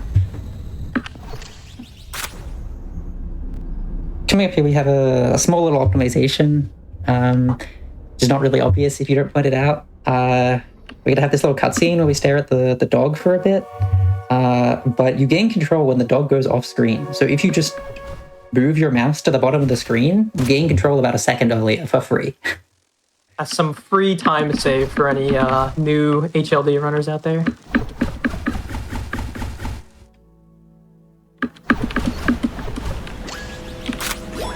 Now in this door, I'm going to go ahead and sit down, and that's not just for aesthetics. Sitting actually makes your stamina regenerate twice as fast, so anytime you have some downtime like that, it's a good idea.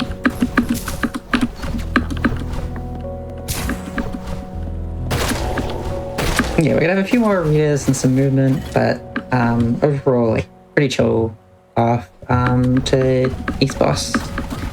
And then we should be grabbing the pillar, one last module, and heading out of there.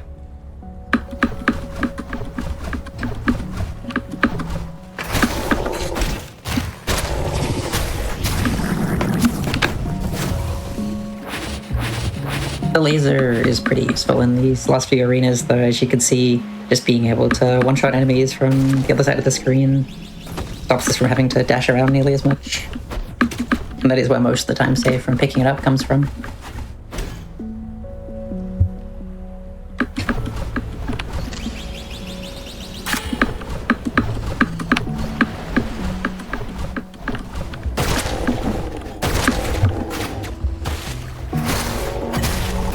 You don't actually have to kill every enemy in this arena, so I just prioritize the ones that cause it to end early. And then we're coming into East Boss here, who is probably the easiest boss in the entire run.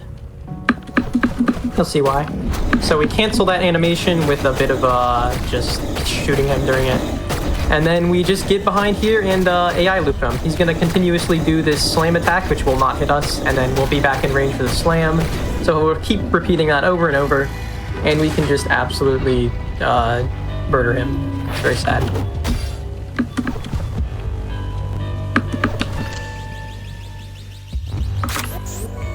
Another quit out on this pillar. Same thing as the fourth module cutscene, you just skip an animation. And then we're gonna be getting the probably best gun in the game, the shotgun. The shotgun is quite useful not just for combat, but also for movement, as you'll see in West coming up here. Okay.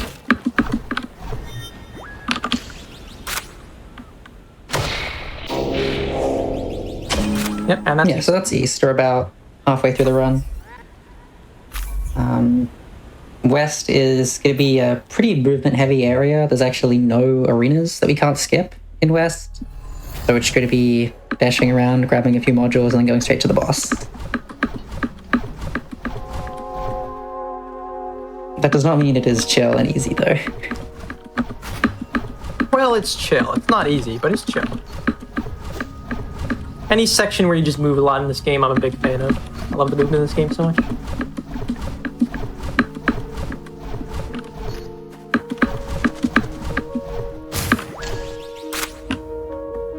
Yeah, so one main feature of West to be aware of is these red trees, which we see a lot of. So unlike almost any other hitbox in the game, they're very visually deceptive and generally not rectangular. So there is a lot of places in the game, especially in this area, with unintuitive hitboxes that you could either dash in between two trees that look like they're touching or get stuck on a tree that doesn't look like it should be there. And it can be kind of annoying if you haven't played through these sections a lot. Yeah, I heard a certain wise scholar once postulate that the trees were in fact the main mechanic of West. Although who that scholar was, I have no clue. So we are going to slow dash a few times at the start of this room, which we generally don't want to do, but we just completely run out of stamina here with no way of saving it if we don't do that. This is such a long movement section before the elevator. Yeah, you can see even though I had messed up my movement slightly on the way there, I only had like 1 pixel of stamina left. We're gonna take a weird route through this room just because there's a cop cutscene trigger in the middle of this room that we want to avoid. And then there's an arena skip there. You literally just dash into the wall and are able to hit the loading zone and not fight those guys. Yeah, so here we're going to be using the shotgun for that tech we mentioned earlier. Where we dash 4 or more times to slide intentionally, and then the shotgun recoil can actually store the speed during a slide. And we can interact with the warp pad there while doing it, which also refills the ammo. So we don't really do that in places where we're not interacting with the warp pad to get our ammo back, but where we can, it's very fast and very flashy. Yep.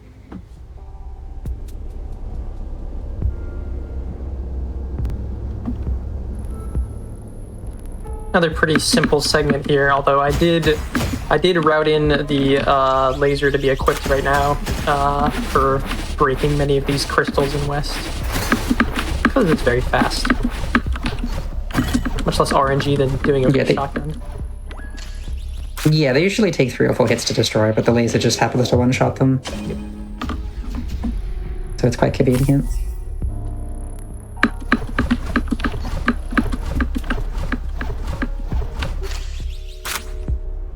Coming up here is a bit of dog RNG.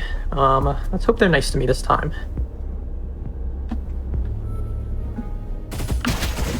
And they are. They're all gone. Yeah, though they just like kind of randomly spread out there and can be a bit annoying. Yeah, sometimes they don't die to the crystals, and they can either hit you on the way back, or even worse, die to the crystals on your second time entering the room, lag the game, and cause you to drop a chain dash and slide. I don't think I've ever had that happen before. Now what I should explain is how the shotgun is actually used for combat. We're going to see that on the West boss here in a second. And we're going to be using a plinking technique, just like with the pistol, and it's very similar. However, the shotgun does a lot more damage. It also has a reload time, which is normally not ideal. So what we do to cancel that is we just weapon swap back and forth very quickly between our shots. That's going to cancel our reload time and allow us to do a lot of damage really, really fast. Yeah, so here we have a particular lineup for this chain dash across the bridge. It's not scary at all, you just hold left.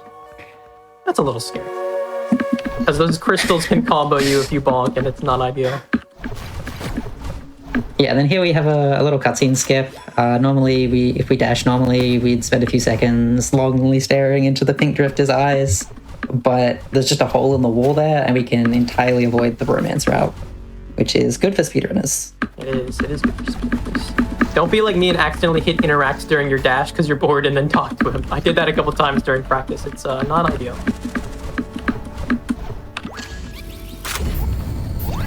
Yeah, so here's the West boss. We're gonna do a particular strat here to dash to the top left, manipulate him to spawn these summons a few times, and use them to refill our ammo, and then kill him before he gets to attack.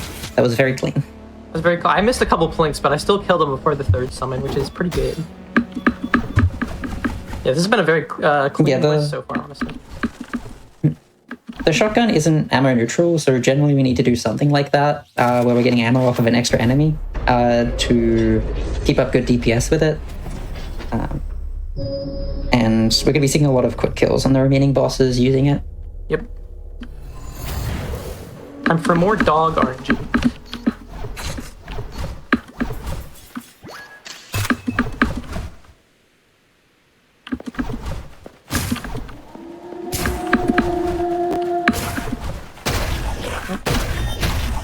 Two dogs in this time. Yeah, they just get clumped up on the bushes there. It's a little annoying to get them all. But yeah, that's West. Coming into South here, this is probably the other hardest section of the run other than North. It has a lot of difficult movement and a lot of difficult combat. Oops. I hope you enjoyed the shotgun slide in West, because there's going to be 3 of them back to back. Oh, unless I get some expeditious lag on this room here. Bit unfortunate, but yeah, South can be a bit laggy at the start. Thankfully, there's 2 more. Oh, I hit the neutral zone with the NPC. It's okay. Third try is the charm on the shotgun slide. Yeah, you can't actually attack or fire any weapons when you're in a certain range of NPCs in this game. I was a bit too so close there. it's kind of an awkward spacing. Coming up here, we're going to have maybe the hardest arena in the game. Definitely the scariest. Because it has a global crusher cycle, and those do one-shot you from any HP value. As well as an arena that we have to clear to hit that cycle. Which actually has an extra wave at the end that doesn't spawn if you kill the arena fast enough. So, very heavily bottlenecked by those things. Oh, barely got the We get the cycle. arena cycle. Just... Could have beat that. I know, I definitely could have. I didn't think I hit the save at the start. There's no reason to risk it, really. Yeah, that it can be one of the most punishing deaths in the game because of missing the save there. Coming up on the mimic here, you might be like, Whisk, why are you going into a boss at 2 HP? And the reason is because we're just going to rush him down with a shotgun before he can do a single attack.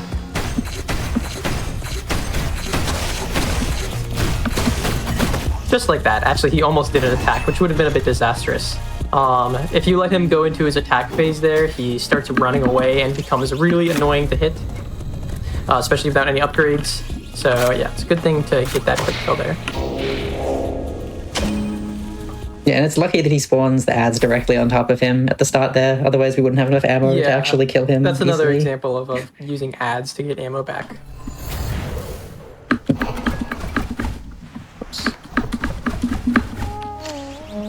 Usually you want to get a full chain there. Sadly, South is not cooperating with the lag situation today. Or maybe that's a good thing, so that way I can blame all of my mistakes on that.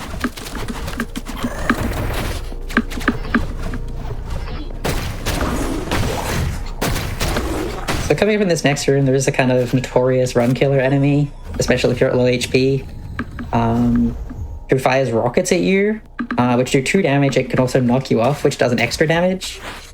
Luckily, he was pretty cooperative, even though we messed up a little bit and just didn't attack. He was cooperative. I was just, I was uncooperative myself, let's say. I do want a bit of extra ammo here. I wonder if there's an enemy I can hit my way there. Should be fine. You should kind of hit the dock next to the terminal in the next room. Yeah. Core ammo is plenty.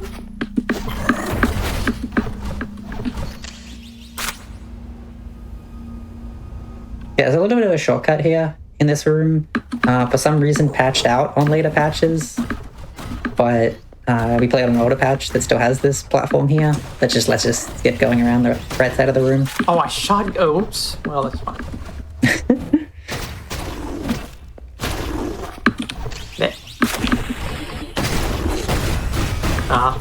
Bit of an unfortunate arena. I had a bad angle there, but normally the idea is that you shotgun, and that pushes the enemy into the explosive barrel and also detonates the explosive barrel at the same time. Normally you can kill that robot enemy too, but I messed it up. Oh well.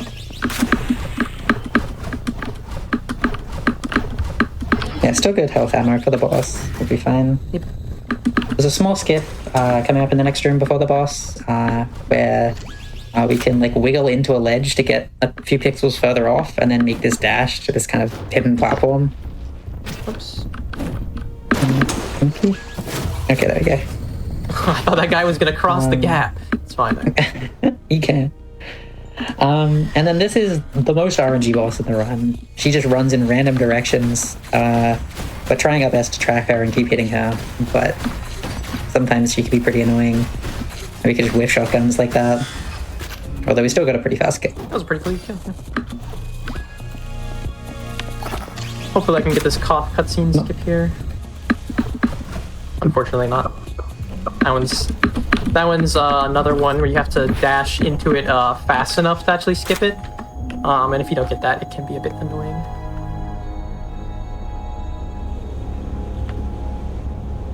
And we're getting the south pillar here, although there is one more module we have to get in south. It's not very difficult, but it is actually a pretty famous run killer at times.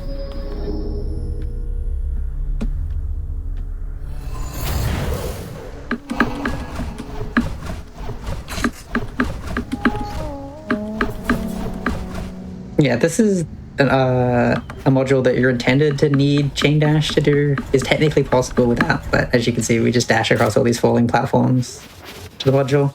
And it's pretty much right there. Yep. And that's south out of the way. That is the last scary section of the run. Thankfully, the final boss is not too bad at all.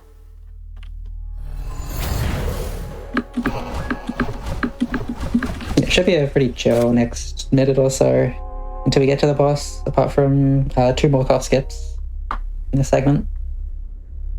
Both of them are the same idea as the previous one, where we just want to walk to a particular pixel and then start chain dashing with the right spacing, and we'll just go right over the trigger. Yep, just some more cough skips. Shoutouts if any of my Melty Blood people are still watching. Y'all are real ones.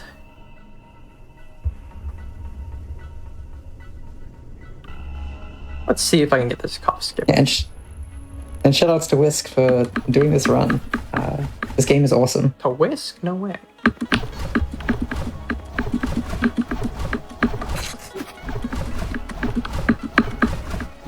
My friend got scared of this section because Judgment kept jump scaring him, and then he refused to play any further.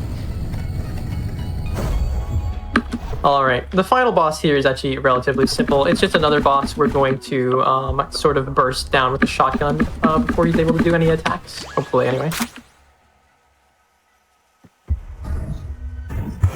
Yeah, and then there's 2 phase transitions in the middle of the boss, where he becomes invulnerable for 5 or so seconds and spawns ads. So again, we're just going to be refilling our ammo on those, and then trying to get out of the way of them in time for the next phase, the shotgun him again. Should be pretty simple if it goes well.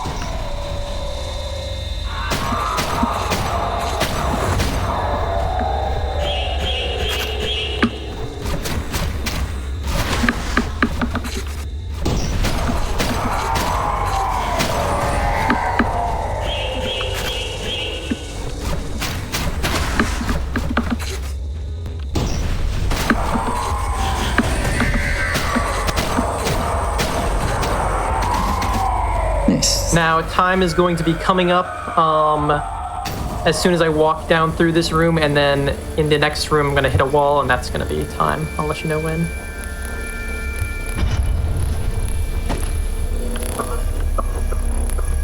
Yeah, it's about 45, 50 seconds or so. Yeah, just a nice somber walk down here. If you try and press any buttons, you'll just cough. But yeah, that was a quite decent run. I'm very happy to get to showcase this game. It's my favorite of all time, personally, and it's a run I hold very near and dear to my heart. And I really appreciate. Yeah, same here. I really appreciate Sylvie for commentating with me, GDQ for making this possible, and for anyone who showed up to support me after I asked them to watch this run. I really appreciate you. Time is coming up in just 1 second here. 3, 2, 1, and time. Thank you. Yeah, thanks to Wisp for running. Thanks to GDQ for having us. Like Fisk said, great run. Well, it's our absolute pleasure. Thank you so much for showcasing that. I always love seeing runs like this. As we're watching the cutscene and the giant dog and everything going on here, if you have anywhere that people can find you, learn more about you, if you have shout outs, if you have a Discord, anything and everything you want to talk about, now is a great time. If you would like to find me, I am on both Discord and Twitch, Whisk487. I think I will be getting back into streaming more after this run. It's invigorated my streaming spirit a bit, so maybe you'll catch me there. Sylvie, do you have anything you want to advertise? I just want to shout out the Hyperlight Drifter Discord. I'm not a super active runner at the moment, but this game is awesome. It's super accessible. Lots of good categories. I would heavily recommend if anyone likes this game and found the run interesting, just join the Discord and get involved. Awesome. Yeah, that's all for me. I'm glad to hear that we have reinvigorated your sense of streaming and speedrunning. That's always great to hear. We're going to take a quick break before we set up for our last run, which is going to be Shadow of the Tomb Raider. That is going to be heavily glitched, so I'm super excited for that. While we are on break, if you're interested in catching up on any past shows, events, marathons, etc., you can always check out our YouTube at youtube.com/gamesdonequick. We just had an Oops All Zelda marathon, I think, over the weekend, so some incredible stuff there. And if you're in the future, if this is like a week or two from now and you're watching the YouTube, don't forget to like, comment, subscribe, turn on notifications, etc. We appreciate you, and that'll help you stay up to date on everything GDQ. But don't go anywhere. We'll be right back in just a few minutes with Shadow of the Tomb Raider.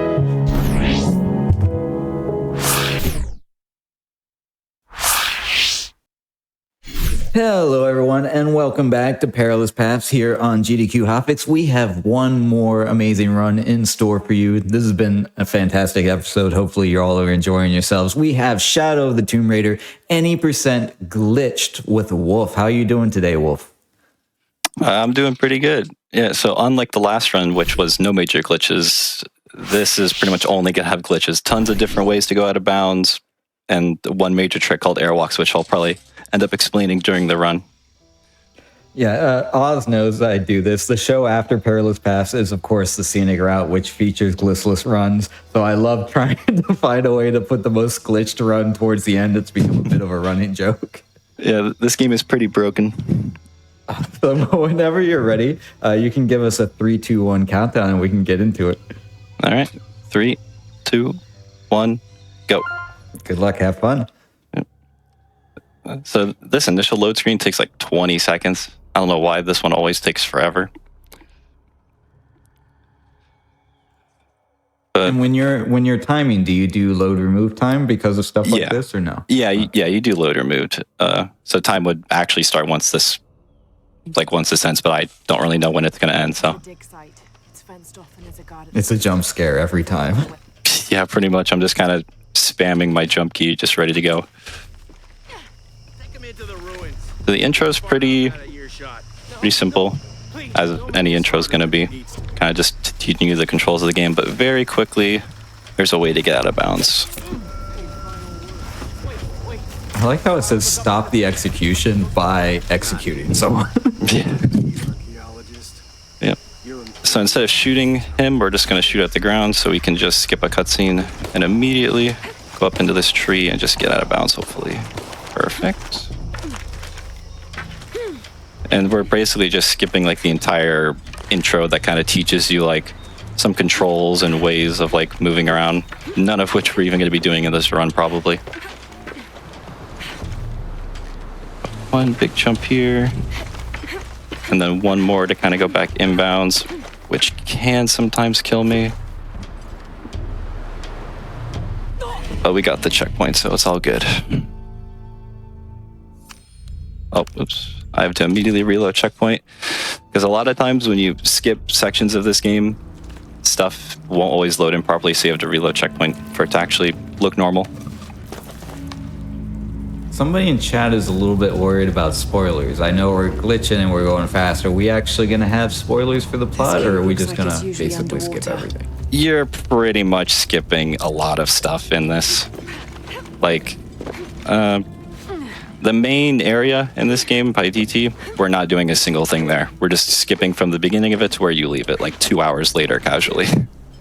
And it looks like you're literally skipping with the little short hops here. Yeah, it's like barely faster to like do a little scramble before jumping again.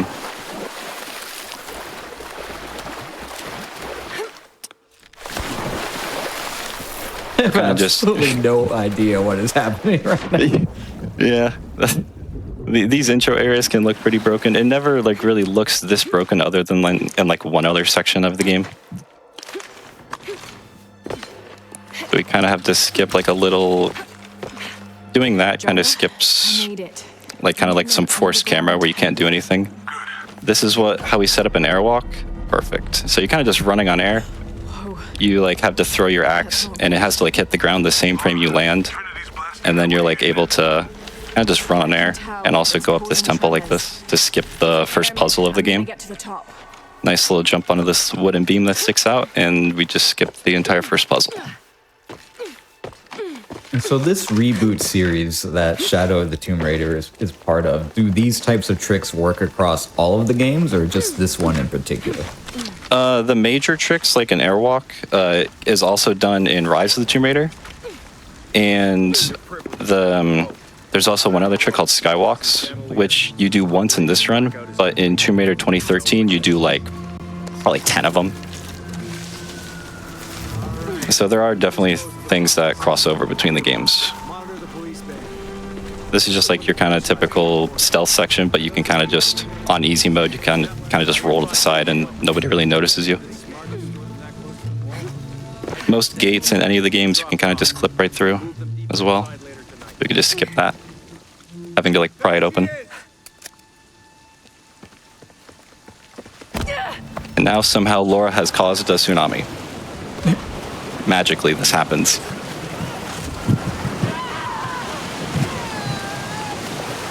I like how some of the house is still on fire even during the tsunami. Even with how much water is it? Yeah. There's not really much you can... Oh, go ahead. I'm not a scientist, I'm not a weatherman or in physics or whatever, but that seems hard to do. I guess if the water's not directly hitting it, it's okay. But yeah, sections like this, there's not really much you can do to save time. It's kind of just hold W, go like try to go in as straight of a line as you can. That's really it.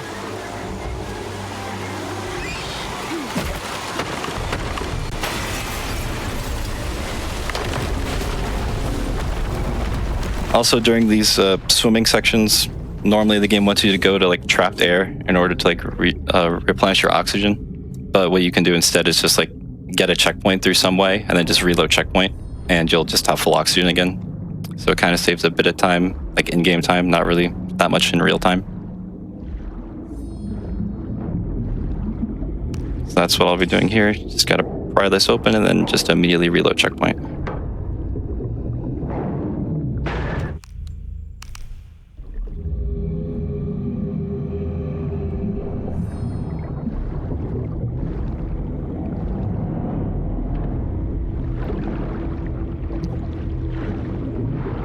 There's not always a ton to do in these sections, like you're really just holding W and then just doing whatever quick time event the game wants you to do at that time.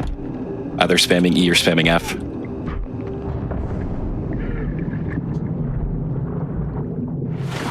I mean, it's good to have a little break after you just broke about 17 laws of physics earlier, so you can just get a little rest before you do it again.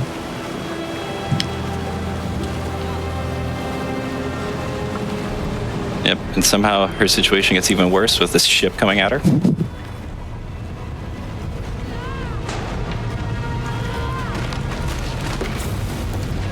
Oh, okay, I thought that jump was too early, but I guess it works.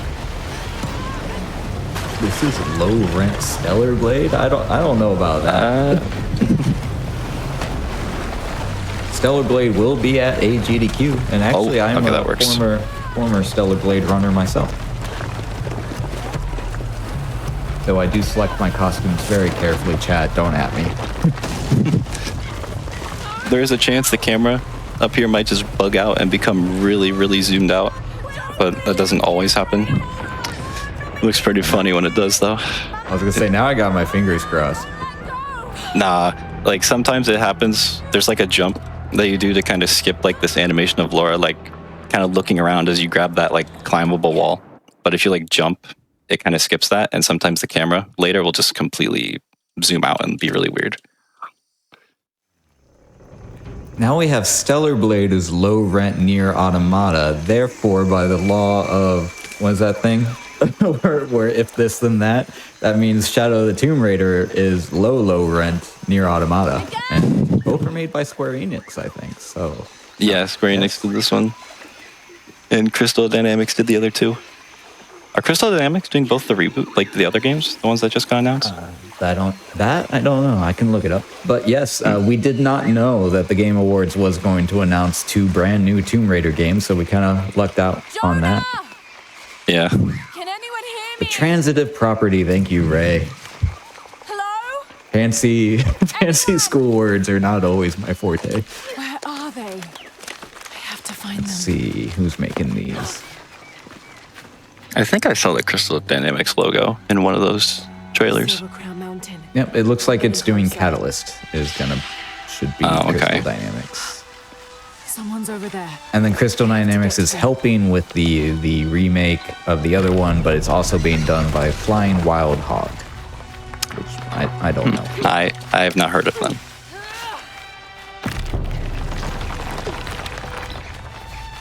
Okay, more Tomb Raider. There's also a Tomb Raider Amazon series. I think Sophie Turner was announced in that recently. I know Sigourney Weaver might be in the series. There's a lot of Tomb Raider. If you're a Tomb Raider fan, I can't vouch that any of these things will be good. But there's a lot of Tomb Raider content coming out. Fire. Someone must be around. Hello? Yep, this is kind of like the last section where not a whole lot happens. We kind of just have to run around, grab stuff to upgrade our knife, and then get our stuff back. But then after that, it's pretty off to the races after that.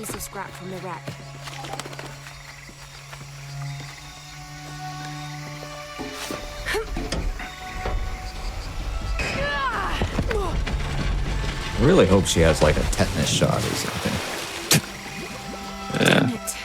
Yeah, this game, she definitely goes a little bit crazier than in the other two. Especially later on. Oh, but I guess that technically is a spoiler.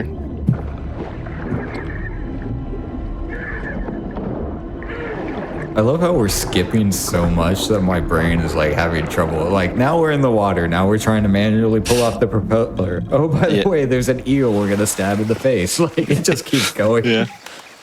It's amazing. Somebody wants you to upgrade the knife. Yeah. That's what we're going to be doing, and also using our only skill point of the runs that we can roll when landing instead of just like scrambling. I think that's what it's called. So instead of doing like this, we'll roll when we land. It's the only skill point we're going to be getting during this run. Full parkour mode. I should have listened to Jonah, thought it through.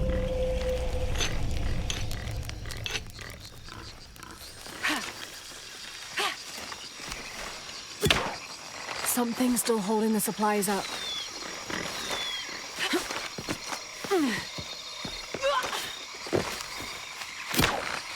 Yes. Now I can get my gear back. All right, now it's off to try to find Jonah, and I forgot the pilot's name of that plane that crashed. I think his name is Miguel or something. I always say that, like, it's funny how speedrunners, myself especially included, we never remember the actual, like, plot, story, names, or anything of the games we run. Like, I mean, I played this game casually, like, a year and a half ago for the first time, and I haven't, like, played it since. I've just been speedrunning it. Yeah, that happens so often. People would be like, oh, what's the name of that thing? Or why don't you... I'm like, I haven't seen that item in like 400 runs. Like, I don't know what that is. Unless I'm doing 100%, I'm not going to know. So now we're just kind of getting stalked by a jaguar this whole time. And then once we get into the arena, we have to like fight him. But that fight's pretty simple. You kind of just let him swipe at you, you dodge it, and you just shoot him 3 times with an arrow. And then he'll just like run away and come back, and you just do that 5 times, and then that kind of ends the fight. 5 times, so that's 15 shots with the bow? Yeah, and during the fight you get some more materials to craft more arrows. Yeah, so here he is. The 3rd time around, there's a chance he can die. I haven't like quite figured out why, but it does save time if you can manage to kill him. Could it be like headshots versus something else? I thought it's like something to do with shooting him really fast after dodging, or like hitting him in a certain spot. But I haven't quite figured it out. It would be here where he would die, and I missed the shot. I also think you have to shoot him quickly there in order for it to work. I'm not sure exactly what causes it. So there I got a couple arrows, and I'm gonna craft a few more. Just waiting for the last one. There he is. Now I just kind of have to wait for another jaguar to come in. I heard it. There he is. And that kind of starts this quick time event. There we go. Oh, I actually did not grab enough. Oops, I kind of forgot to grab the 3rd one. There we go. Now I can actually move.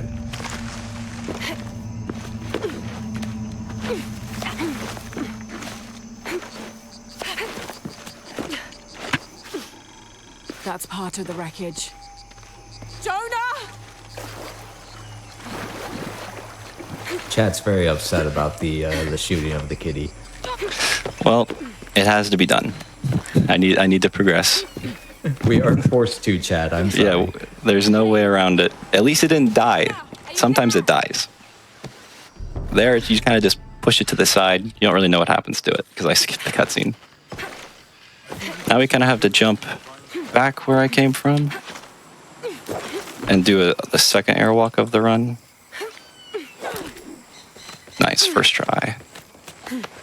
These airwalks, I believe, are frame perfect on 60 FPS, so they're not the most consistent thing to get right. And what happens if you miss it? Nothing. You can really just jump and try again. It's not really punishing to mess it up. There's kind of each airwalk kind of has their own tell for when you get it.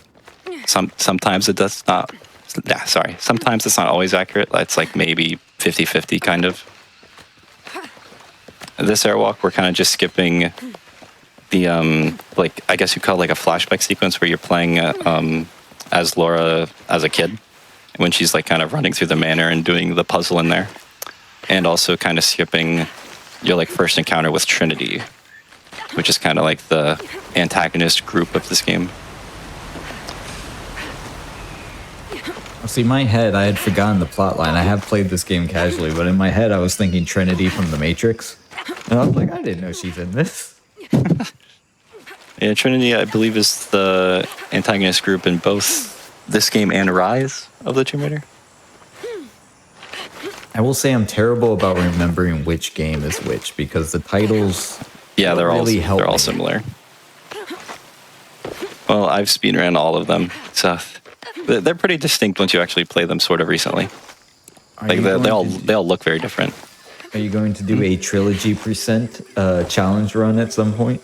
I've already done one actually, where you do all 3 runs back to back. That category was made kind of recently. I think within the last like 7-8 months or so, someone had the idea to make it, and then I did it.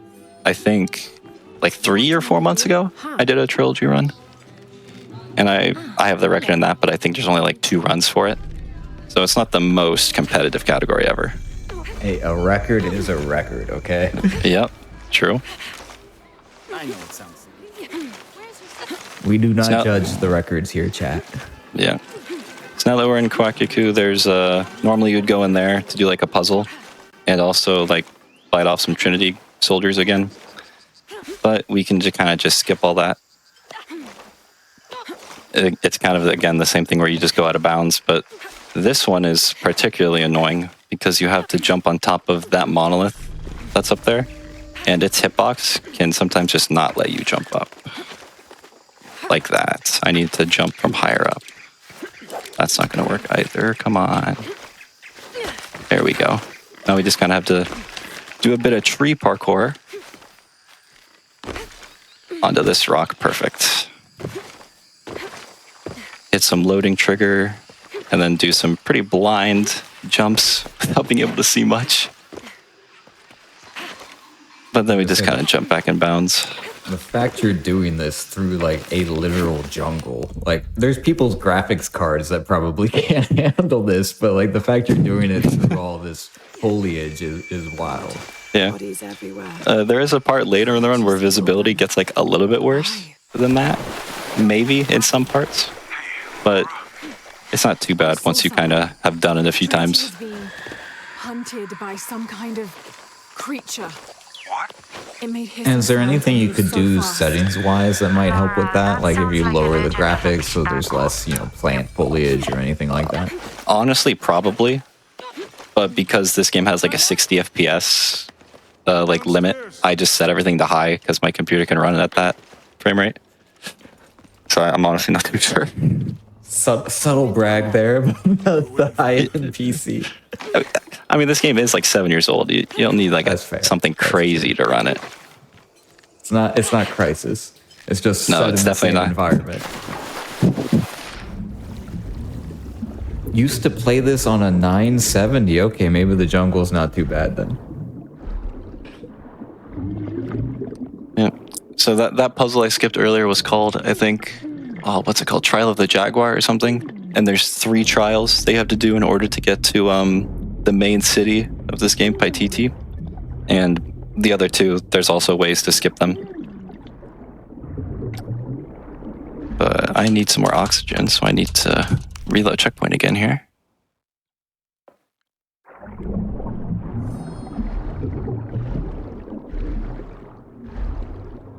These swimming sections never have really anything going on.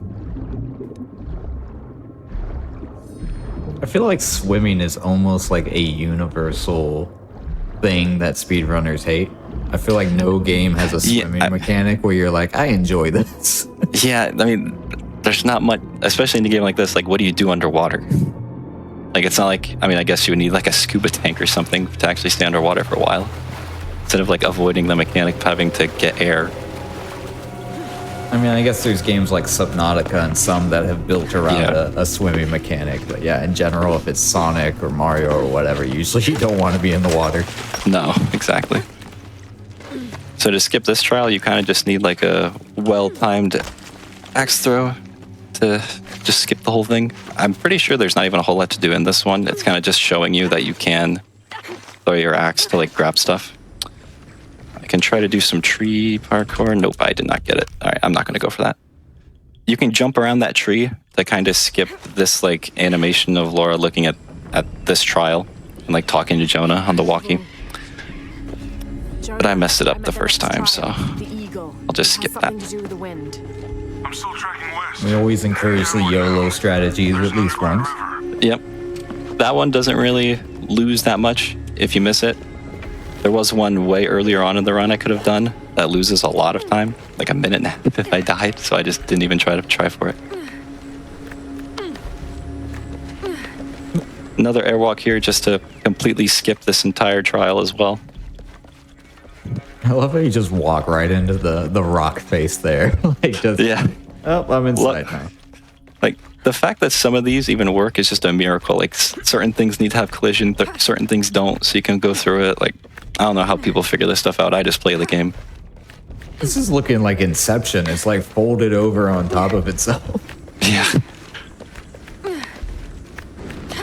There's a couple other parts later on in the run where you just can't see Laura at all. Like here, you can just see her hair, and that's it, for some reason.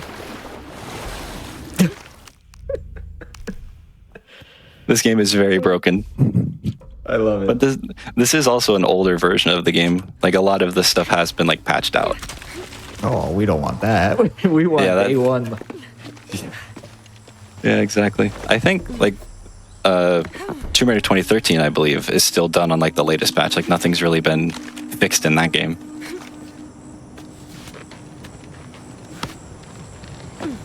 And it's always an interesting dynamic, right? Because sometimes the patching will help speed it up or optimize it, or maybe they lower difficulty or a bad boss fight. So there's always this weird dynamic of like, do you down patch, do you not? What does the community want to do? All that fun stuff. Yeah. Oh, I thought I got it first try again. Well, I lost the 50-50. Okay, that one was my bad. That one was never going to work. Maybe? No? Come on. There we go. I've been getting pretty lucky with these so far, so I was kind of due to not have them work.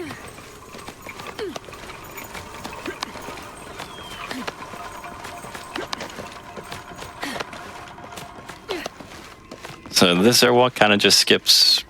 This one doesn't skip a ton, but it allows you to go to Paititi with just like not having to watch a cutscene and like nothing really loaded at all. At least none of like the NPCs that are scattered around. So it's going to look pretty deserted when I get there eventually.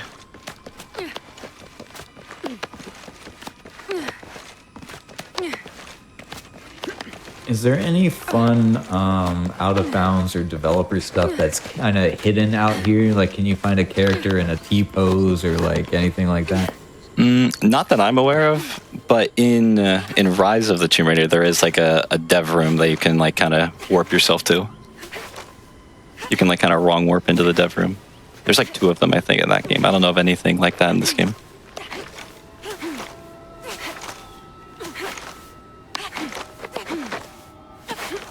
Alright, so this is going to be like the only skywalk in this run. where you kind of like lean up against a wall and then you can kind of just start flying for some reason. But because you're in a waterfall, it looks like you're getting pushed up by a geyser or something. Oh, okay. I'm not as high up as I need to be, so gotta kind of do some jumps. Okay, perfect. This whole skip is called Sacrifice Skip, and according to like some people believe that this is like the hardest like sequence of stuff to do in the trilogy. I'm not sure if I agree with that necessarily, but some people believe that this is stuff's pretty hard. But I've practiced it so much that I don't think it's that bad anymore.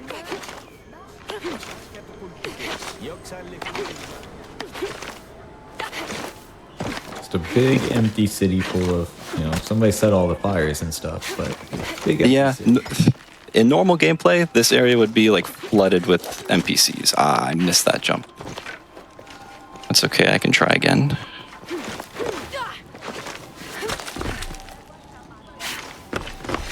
Ah, and then sometimes that jump like is never the most cooperative. Really, again?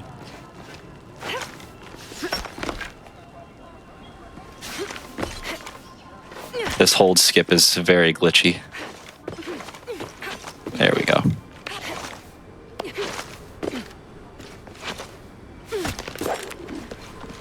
And I think you're maybe underselling just how difficult sometimes doing out-of-bound glitch running like this is. I tried to speedrun a game called South of Midnight, which did actually win an award at the Game Awards, and it's incredibly... What? Yeah, the whole game kind of deloads. Oh, I think I missed the checkpoint, though. Hold on. I'm going to have to walk out and walk back in, probably. Hold on. Sometimes you can just miss this checkpoint, so... Hopefully this works this time. No? Again? There we go. But what I was saying is basically like I started to speedrun that game and getting out of bounds and hitting all the triggers and hitting all the weird invisible walls and the trajectory of like the branches and landing on stuff. Like it was so involved, I just basically kind of gave up. So Yeah, like, there's definitely a lot to practice for stuff. Yeah, I was gonna say I imagine it's similar here when you're jumping off things you're not supposed to be touching. There's a bit of precision involved. Yeah, the game definitely like fights you in that. Like first, like stuff has like invisible like hitboxes you can't really tell or even know they'd be there to begin with, and it just becomes like a nightmare to navigate sometimes. All that for another This cutscene, for some reason, you just like can't really skip it. You kind of just have to sit here and wait for like a minute until you're able to skip it. That's interesting. Yeah, this is like the one that you just can't do. Is it particularly important story-wise or anything, or they just happen to forget the button? I believe it. I mean, it's right after, like, what's her name? Unaratu or something, like, sacrifices herself to, like, save Laura, I think. And now they're, like, I think Laura, like, feels like all the work she had done up until this point is now useless or something. I don't know. It's been a while since I've played. And played then it she just ends casually. up in the water. Yeah, getting shot at by a helicopter. As you do. Yeah, as one does. So pretty much all these stealth sections of this game, you can kind of just roll through some bushes and they're never going to spot you. This is the shortest airwalk in the game. There we go. Perfect first try. Kind of just do it just to get out of bounds over here at this tree. Come on, let me up. There we go. And now this section is what I was talking about earlier, where it can kind of get hard to see sometimes with the amount of trees and bushes around. And some of these jumps are some of the more risky ones because if you fall the wrong way, you just fall into the void.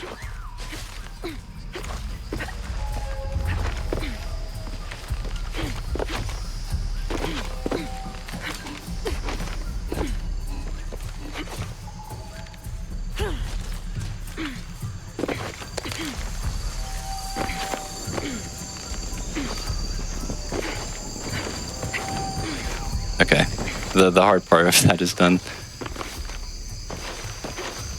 I like how 90% of that was literally on a cliff's edge. the whole time. There we go. Whole body just disappears, just the hair again. My game just crashed. Oh. Okay. That's like the second time ever that my game has crashed there. Well, at least it's the second time, and not the not the classic.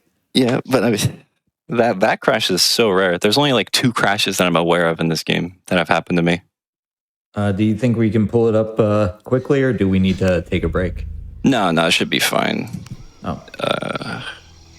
As long as everything's good. I believe that checkpoint I got should just save, so I should be able just to continue right where I left off. Oh yeah, we're back up. We're all good. Okay. Easy. That crash is like probably less than 1%. That like never happens. But it has happened. Yeah, unfortunately. Now I don't know where this is going to put me. Hopefully it puts me where I think it does. Okay, perfect. This is where I would have been if I just reloaded checkpoint.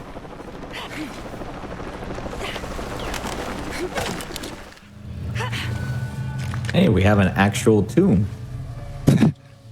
Yep. And we're just going to run right past it. This is the easiest out of bounds of the game. You just roll into the wall and you kind of just end up out of bounds. This one is where the visibility is at like an all-time low, and it's very easy to just jump into the void. Okay. And then for this next jump, Laura just completely goes invisible, so you kind of have to take it blind. Oh, and I missed it. I think I could have made that, but I just pressed E at the wrong time to like try to grab the wall. Tau team, Croft is on a vector toward your position. I say again, Croft is Get back and try that again. I wish the lantern on her belt just kind of stayed, and so you were just like a floating lantern showing where she was. But I don't understand why stuff like this even goes invisible. But not everything goes invisible at once. You kind of lose some of her hair and then like the rest of her body. There we go. It's become a first-person game for a little bit.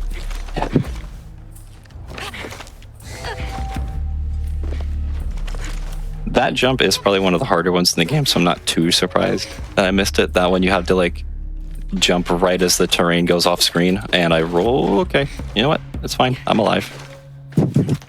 I could have easily just fallen into the void there and had to deal with that jump again. Not a whole lot here is solid, but it's very easy to just fall into the void. All right, this is fine. I can just go down here. This is fine. Oil tanker's on fire. Don't worry about it. Yeah. All right, now time for an actual like fighting section where you actually have to fight people. It's like the first of like 3, I think, in the speedrun. Kind of just shoot this. He went flying. And then hopefully kill this guy. I missed him, but that's okay, hopefully. Can you die, please? Sir? Okay. Hopefully that's okay. Sometimes the shootout can become really weird. I have to shoot this one now. Not him. Oh, he's standing in front of it. There it goes.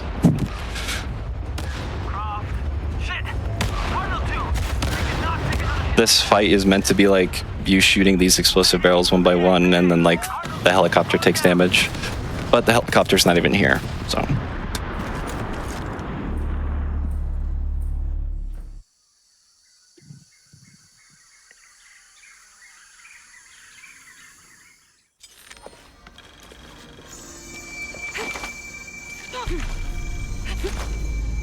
Now we're kind of just skipping.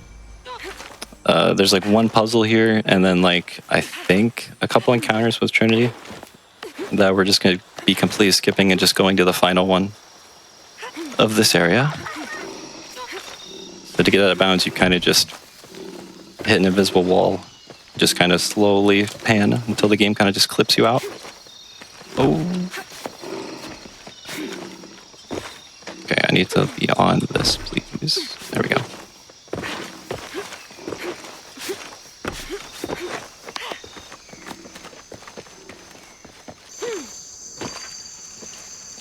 Someone is spamming in chat that they love you.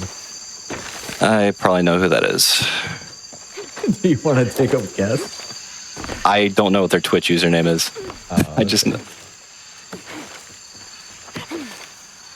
It's probably one of my IRL friends. So the whole map here is going to deload again during this out of bounds. Again, we can only see Laura's hair for some reason. I love how inside high grass you can only detect Laura at a short distance. It's just her hair floating. Yeah. All right, this is our second fighting sequence of this one. This is what the cloth was for at the beginning during that Jaguar fight. It's so I can craft that explosive to kill some enemies. And then sometimes this guy doesn't die. The lighting here also goes crazy. Okay, he died. Perfect. For some reason, everything is like super bright, super white. I don't know why in some spots the lighting... Yeah, the lighting just like breaks in some of these.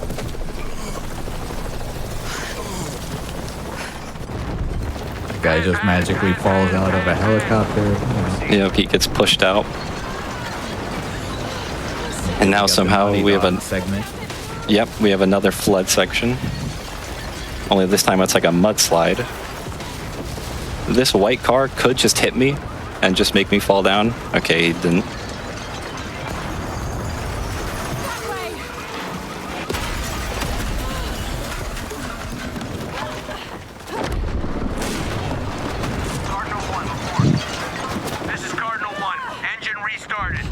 For some reason during this section, stuff just like pops in and out.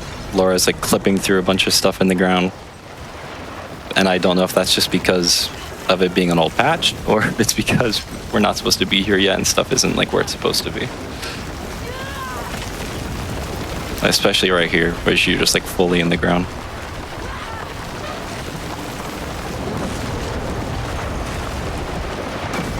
I'm just watching this thinking about chocolate milk for some reason. I feel like I'm gonna have to have some with my dinner or something. I hope I have some chocolate, but like, it doesn't look like water to me or mud. It just kind of... No, I don't know. It looks like... It doesn't look dense enough to be mud, I think. It like flows too easily to be mud. Yeah, I'm getting like Willy Wonka vibes, like falling in the chocolate river.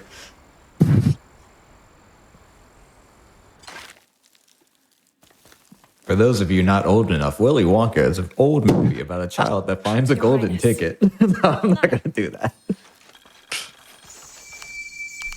How is the plan coming together, Adsley?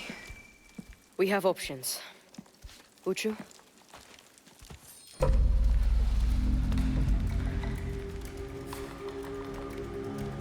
This is where we part. I love how I have just no idea who this kid is. Yeah, no, it's the only time you see him in the run. He's like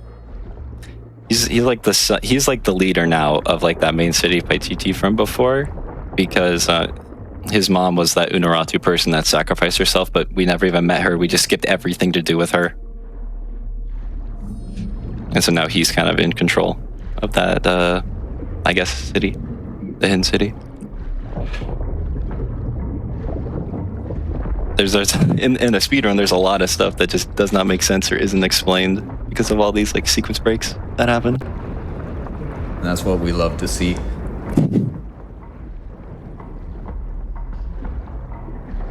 Again, here, reload checkpoint. Don't want to go into the trap there. Just want to keep on going.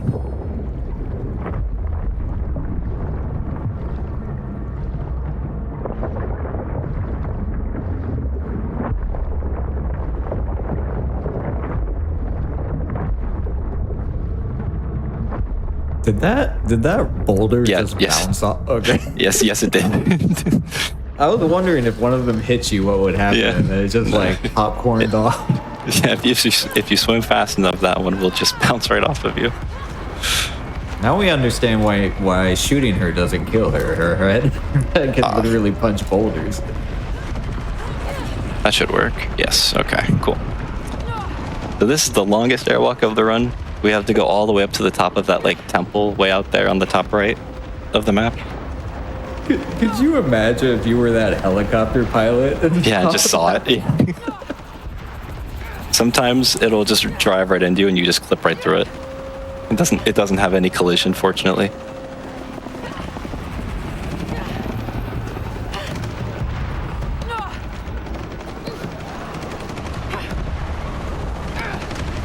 And neither does this ground.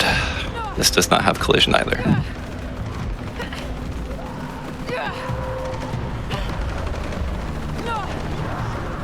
But what does is this. So I can just kind of go back against it and just swap my weapons, and for some reason that allows me to go up.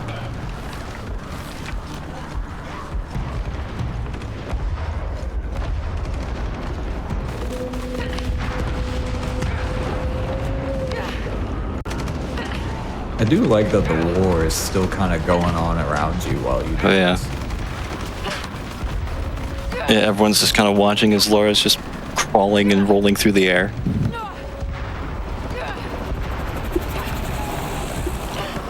We don't have all the height yet that we need, so we kind of have to use this hill to our left to get the rest of it.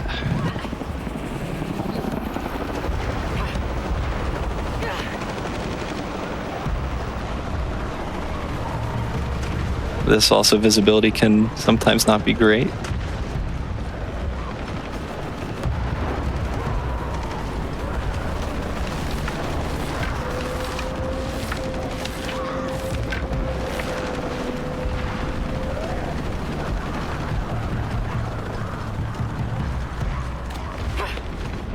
The lighting here also during the final fight kind of breaks like before. It's not as bright as that one section, but it's definitely not intended to be the way that it is.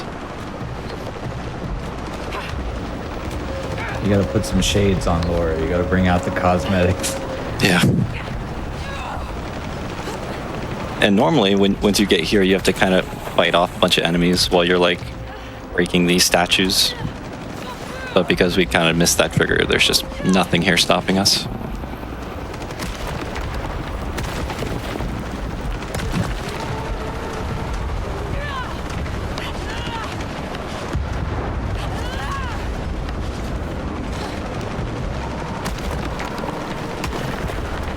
And now we get to actually see the main villain of this game for the first time.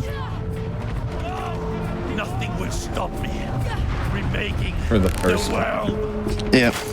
And also completely glitched out. It looked like it was glowing there. Yeah. He's kind of meant to look like that, but definitely not to that extent, I think. Yeah, like he's full like like full 2 a.m. rave in LA right now. Like fully glowing. So here we can also like cancel our reload animation by like scrambling on the ground. Then also you can, a little bit other tech is you can melee Amaru while he's like trying to swipe at you, and it kind of cancels his animation like that. You kind of do it again just so we can keep shooting him. We have to stab him 5 times in order to beat the game. And time is just the second that the 5th time you stab him happens.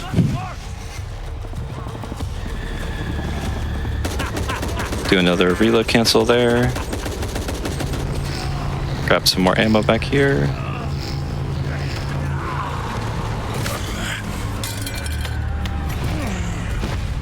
Attack all you want, but gun will only make me stronger. I'm gonna assume he's supposed to like suddenly look like he's Roman now or something, right? I think I'm not sure. So that's the 4th stab. So time's gonna be on the 5th one. Gotta do one more kind of melee to cancel his attack. One more reload cancel. And time.